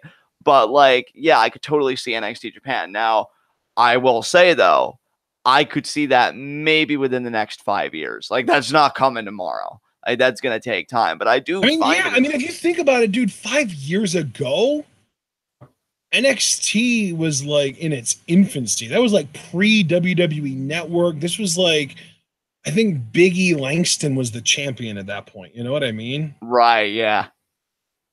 So a lot can happen in 5 years, brother. For sure. So I give it 5 years in NXT Japan. Yeah, that'll totally happen because they're already gathering up more Japanese superstars. I just wish they would fucking push them. Like the idea that Nakamura isn't WWE champion. I'll be honest. Like I love AJ and it's cool and all, especially if Joe is ultimately the one to take it off them. But that's really actually kind of fucking sad. But yeah, I could say yes to that. You already said that you see like NXT Mexico being more likely and stuff. Do you have anything else you want to tack onto that question before we move on to the next one? Well, I mean, with the way Lucha Underground contracts are kind of designed, I feel like there's just going to be like a mass exodus at some point in the next few years, and WWE is just going to snatch up a bunch of talent and be like, "Oh, hey guys, we didn't really have room for you down here in Florida, so we're just going to give you your own brand to compete with AAA." Hooray! We're walking before we learn to crawl. Sweet. that's just my guess. So we'll see. All right, next question if from I get Mark. that prediction right, though, I'm gonna look like a fucking genius. Hell yeah! All right. Let's see. Fourth and final question from Mark: how will the Worldwide Underground Serpent Tribe war end with Johnny Mundo's head on a stake? You hush your face hole. Now listen to me, Mark of the non-derogatory variety. You said it in a derogatory way. I say things aggressively. It's part of the gimmick, Ashton. Anyway, this man's laugh could cure cancer, I swear. But I'll tell you how it's going to end, Mark. It sounded derogatory again. Shut your face hole. I'm trying to answer. You got your answer, and I didn't interrupt. Let me answer the question. Are you good now? I don't know, baby. It's you know what? I don't even care anymore. It's going to end with Worldwide Underground dominating, with Cobra Moon being decapitated by the same sword that who was it? Daga killed Pindar with, right? Johnny Mundo's going to take that sword. He's going to cut Cobra Moon's head off. And you know what? It's what she deserves. I tried to extend an olive branch to you and you screwed it up. So you want to know how it ends, Mark? With the Worldwide Underground burning the Reptile Tribe to the ground and then me pissing on the ashes. That's how it freaking ends, because the Reptile Tribe, and you can quote me on this, is just a pack of bitches that can't win a fight if their life depended on it. I mean, they lost the war the one time, which is why Drago left their asses. And then they had to starve him so that he could come back. Yeah, that's a tribe that exudes a lot of confidence, huh? Yeah, they suck, and they're going to lose. Period. You are going to be so disappointed. Your face is disappointing, okay? It still hasn't woken up as Adam Cole. Yeah, so why don't you deal with that? Beg pardon? Neither has yours. Yeah, but like, I can live with it, though. We know you're slowly dying inside. Don't try and deny it. Dude, you're slowly dying inside, too. It's just for different reasons. You don't know me. But we got 4 questions from Ella to round out Q&A. So let's unpack those. Who would you rather be the president, Mark Zuckerberg or Elon Musk? I'd rather the bullet be the president of my brain. You know what though? I gotta tell you, I would almost have to go with Elon because I feel like Mark Zuckerberg is more businessman. Elon Musk is more humanitarian. No, dude, I've seen shit come out about Musk recently that maybe I would have agreed with you if I was more ignorant, but like, Really? Worse I than don't know. Zuckerberg though? Like Zuckerberg at least kind of stood up for us in that Senate hearing where he was like, I I would have. know, but Zuckerberg is also kind of fucking cutthroat as hell. Dude, I hate them both. I don't even like this choice. Like, I guess if I was forced to choose though, I would go with Zuckerberg. I'm sorry. Like, I was more So impressed what came out about Musk that's so horrible? I just like some of his takes and like I don't know, like on his Twitter, he's had some tweets like about like capitalism and socialism's really this. Like he's just like he's one of those guys that's rich but is deeply ignorant of economics, I feel like. And I'm not saying Zuckerberg is smart about economics, but just something tells me that Elon would sell us out quicker than Zuckerberg would. And if Zuckerberg would sell us out, he at least wouldn't be so bombastic about it, which maybe is even to his advantage. I don't know. But I'm just gonna go Zuckerberg. Ideally, I feel like I would be more confident in Elon Musk being willing to delegate to people that know what they're doing. I don't know. It's such a shit choice either way. Of course, though, given the political climate, the scary thing is that these actually would be two apt presidential candidates, which also makes me want to die in a completely different way. So yeah, I'm gonna go Zuckerberg and fuck everybody. All right, second question. Top 5 favorite MCU characters. Top 5 favorite? Yeah. One Black Panther. He's a badass. Number 1 as in your number 1 favorite? Or yeah, just favorite. Yeah, of? number 1 favorite. 2 would be Doctor Strange. Nice. 3 Spider-Man, because I love the new Spider-Man that they've got. Nice. 4 Captain America. Nice. 5 Iron Man. Okay. All right. Well, shit. Honestly, if you would have asked me this 5 years ago, my list would have been like 1,000% difference, and not even just because of the new characters being introduced, but because of character progression for people that have been around for a while. I think my number 1 has to be Captain America. I just love Steve, man. He's such a great character. Yeah. I'm gonna say number 1 Cap, number 2 Thor, because nice. Pretty much Ragnarok made him fucking amazing. Number 3 Drax the Destroyer. Awesome. I'm trying to think. 4 would be Doctor Strange. And 5 would be Clint Barton. Okay. All right. You know who Clint is, right? No. Guy with the arrow, the bow and arrow. Oh, are you sure you don't mean Hawkeye, or is that like Hawkeye? Different? Well, no, that's Clint Barton. His real name is Clint Barton. Oh, well, yeah, I would know him more by his superhero name. So I forgot his superhero name. I remembered Clint Barton. I didn't remember Hawkeye, so. All right, well, that's fair enough. I'm just glad we clarified. The guy played by Jeremy Renner. How's that? There you go. How's that work? I also will give an honorable mention at least to Ant-Man, because he kind of grew on me rewatching the first film a second time. So I feel like Ant-Man is the ultimate honorable mention MCU character, though, because like they like. I hate to kind of spoil this, but he's not even in Infinity War, like at all. So wow, that's kind of a shame. That's what I'm saying. Like he really is like the ultimate honorable mention MCU character. So next question from Ella. All right, third question from Ella is actually just for me. Why did you break into my house and drink all of my milk? Oh. You got me, I guess. Oh my God, you confess? I don't know what to say. You son of a bitch. Look, okay, there was a gigantic salad bowl. I had a box of Reese's Puffs. I wanted to finish them off. I didn't have any milk. I didn't have any other choice, Ella. I'm sorry, okay? So you didn't think to ask her if you could use the milk? She wasn't around. How am I going to ask someone that's not there? She wasn't around. And first of all, how could you bully someone without me? What a violation of our relationship. Who bullied who? I wasn't bullying anyone. You took food from her. That's like... You can't bully someone when they're not even in your vicinity. Okay, don't go into your Ashton mode of like correcting and doing logistics. When you did a scummy thing without me, how could you betray this relationship? God, after all the emotional support that I gave you over the years, you go and you do this to me. Listen, Ella, it was only 1 gallon. I'll give you $5. You can keep the change. I'm sorry, okay? Next question. Can't even look at you right now. 4th and final question, and the last question of Q&A. What are your thoughts on Reddit?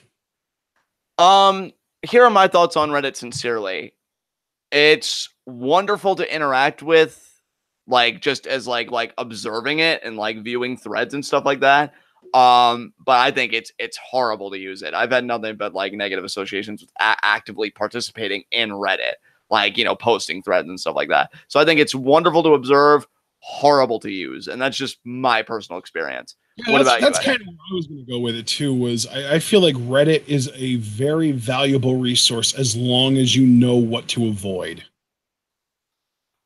Yeah, I would agree with that wholeheartedly. Because like Reddit is an absolutely cancerous site. If you just happen to, you know, stroll along into the wrong place, or, you know, dive a little bit too deep into the wrong place, you know, that kind of thing. So, yeah, you know, the thing is, like, I saw Hypothesis say at least Reddit isn't 4chan or Tumblr, and you're right in the sense that 4chan is just the fucking worst and like the ultimate cancer, and then Tumblr is just the fucking worst and the ultimate cancer on the other side of the spectrum. But Reddit is like, I don't know, like Reddit is more like your mileage may vary. Reddit is more, because like with 4chan or Tumblr, you're gonna run into cancer no matter what. Like with 4chan and Tumblr, it's cancer guaranteed. With Reddit, if you know how to bob and weave your way around the cancer, it can be an enjoyable experience. So that's what I'll say. There you go. And that rounds out Q&A. All righty. Well, that was a very interesting Q&A. I hope you guys all enjoyed this Q&A. We actually managed to keep it under 3 hours, which is nice. And we are going to be having our next Q&A on Thursday, July 26th. So that'll be in 4 weeks from today. And it'll also be like a week and a half after the Extreme Rules pay-per-view. So that'll be fun. John, anything you want to say before I close this thing out? Just that in a little bit, I will have the pinned tweet for Q&A number 25, which, as Ashton said, will be July 26th. And yeah, just submit your questions, 4 questions per Q&A. And, you know, divvy them up however you want. All 4 for Ashton, all 4 for myself, or all 4 for both of us, or a mixture of the 2. Or 3 possibilities it would be, I guess. So, yeah, just get those questions in. You guys know how it works. James already DM'd me questions, as per usual, because he is a God damn, James, you efficient. Yeah, and he's very quick. Believe me, it's disappointing at times. Yeah, so I forget that affects you as his lover. I know. God, I put up with so much. But yeah, just get those questions in, guys. Thank you to everybody that participated. But I'm gonna hand it over to Ashton because I gotta take care of something. But yeah, thank you to everybody that came out. Love you guys. Right. Peace. Ladies, and I saw also Hypothesis saying Reddit is centrist cancer, and no, I don't know if I would say it's centrist cancer so much as I would say it's just a grab bag of the 2 sides of the spectrum of cancer, and you can avoid it if you know how to, but it's not super easy. But anyway, we're done with the questions. We're going to close this thing out, guys. Remember to like the video, you know, comment, subscribe, click the bell, all that fun stuff. Follow us both on Twitter. John is going to have the pinned tweet up. So you can reply to him with your questions. I'm going to keep updating the schedule as we go, as we get more information about it. Like the Facebook. Make sure to donate to the Patreon. We only have 3 days left in June for you guys to make sure that we get up to the progress goal. If you don't, we're not going to be able to do progress live reactions in July, and that's just going to be one less thing, one less bit of content for you guys to be able to enjoy from TWitWoW. Of course, you can also check out our Teespring, and of course, I would most importantly ask that you share the channel. Not necessarily this video, because if you show this video to one of your wrestling fan friends, they're not going to know what the fuck to think of it. So just show the channel to all your wrestling fan friends. Let them in the best kept secret in the YouTube wrestling community.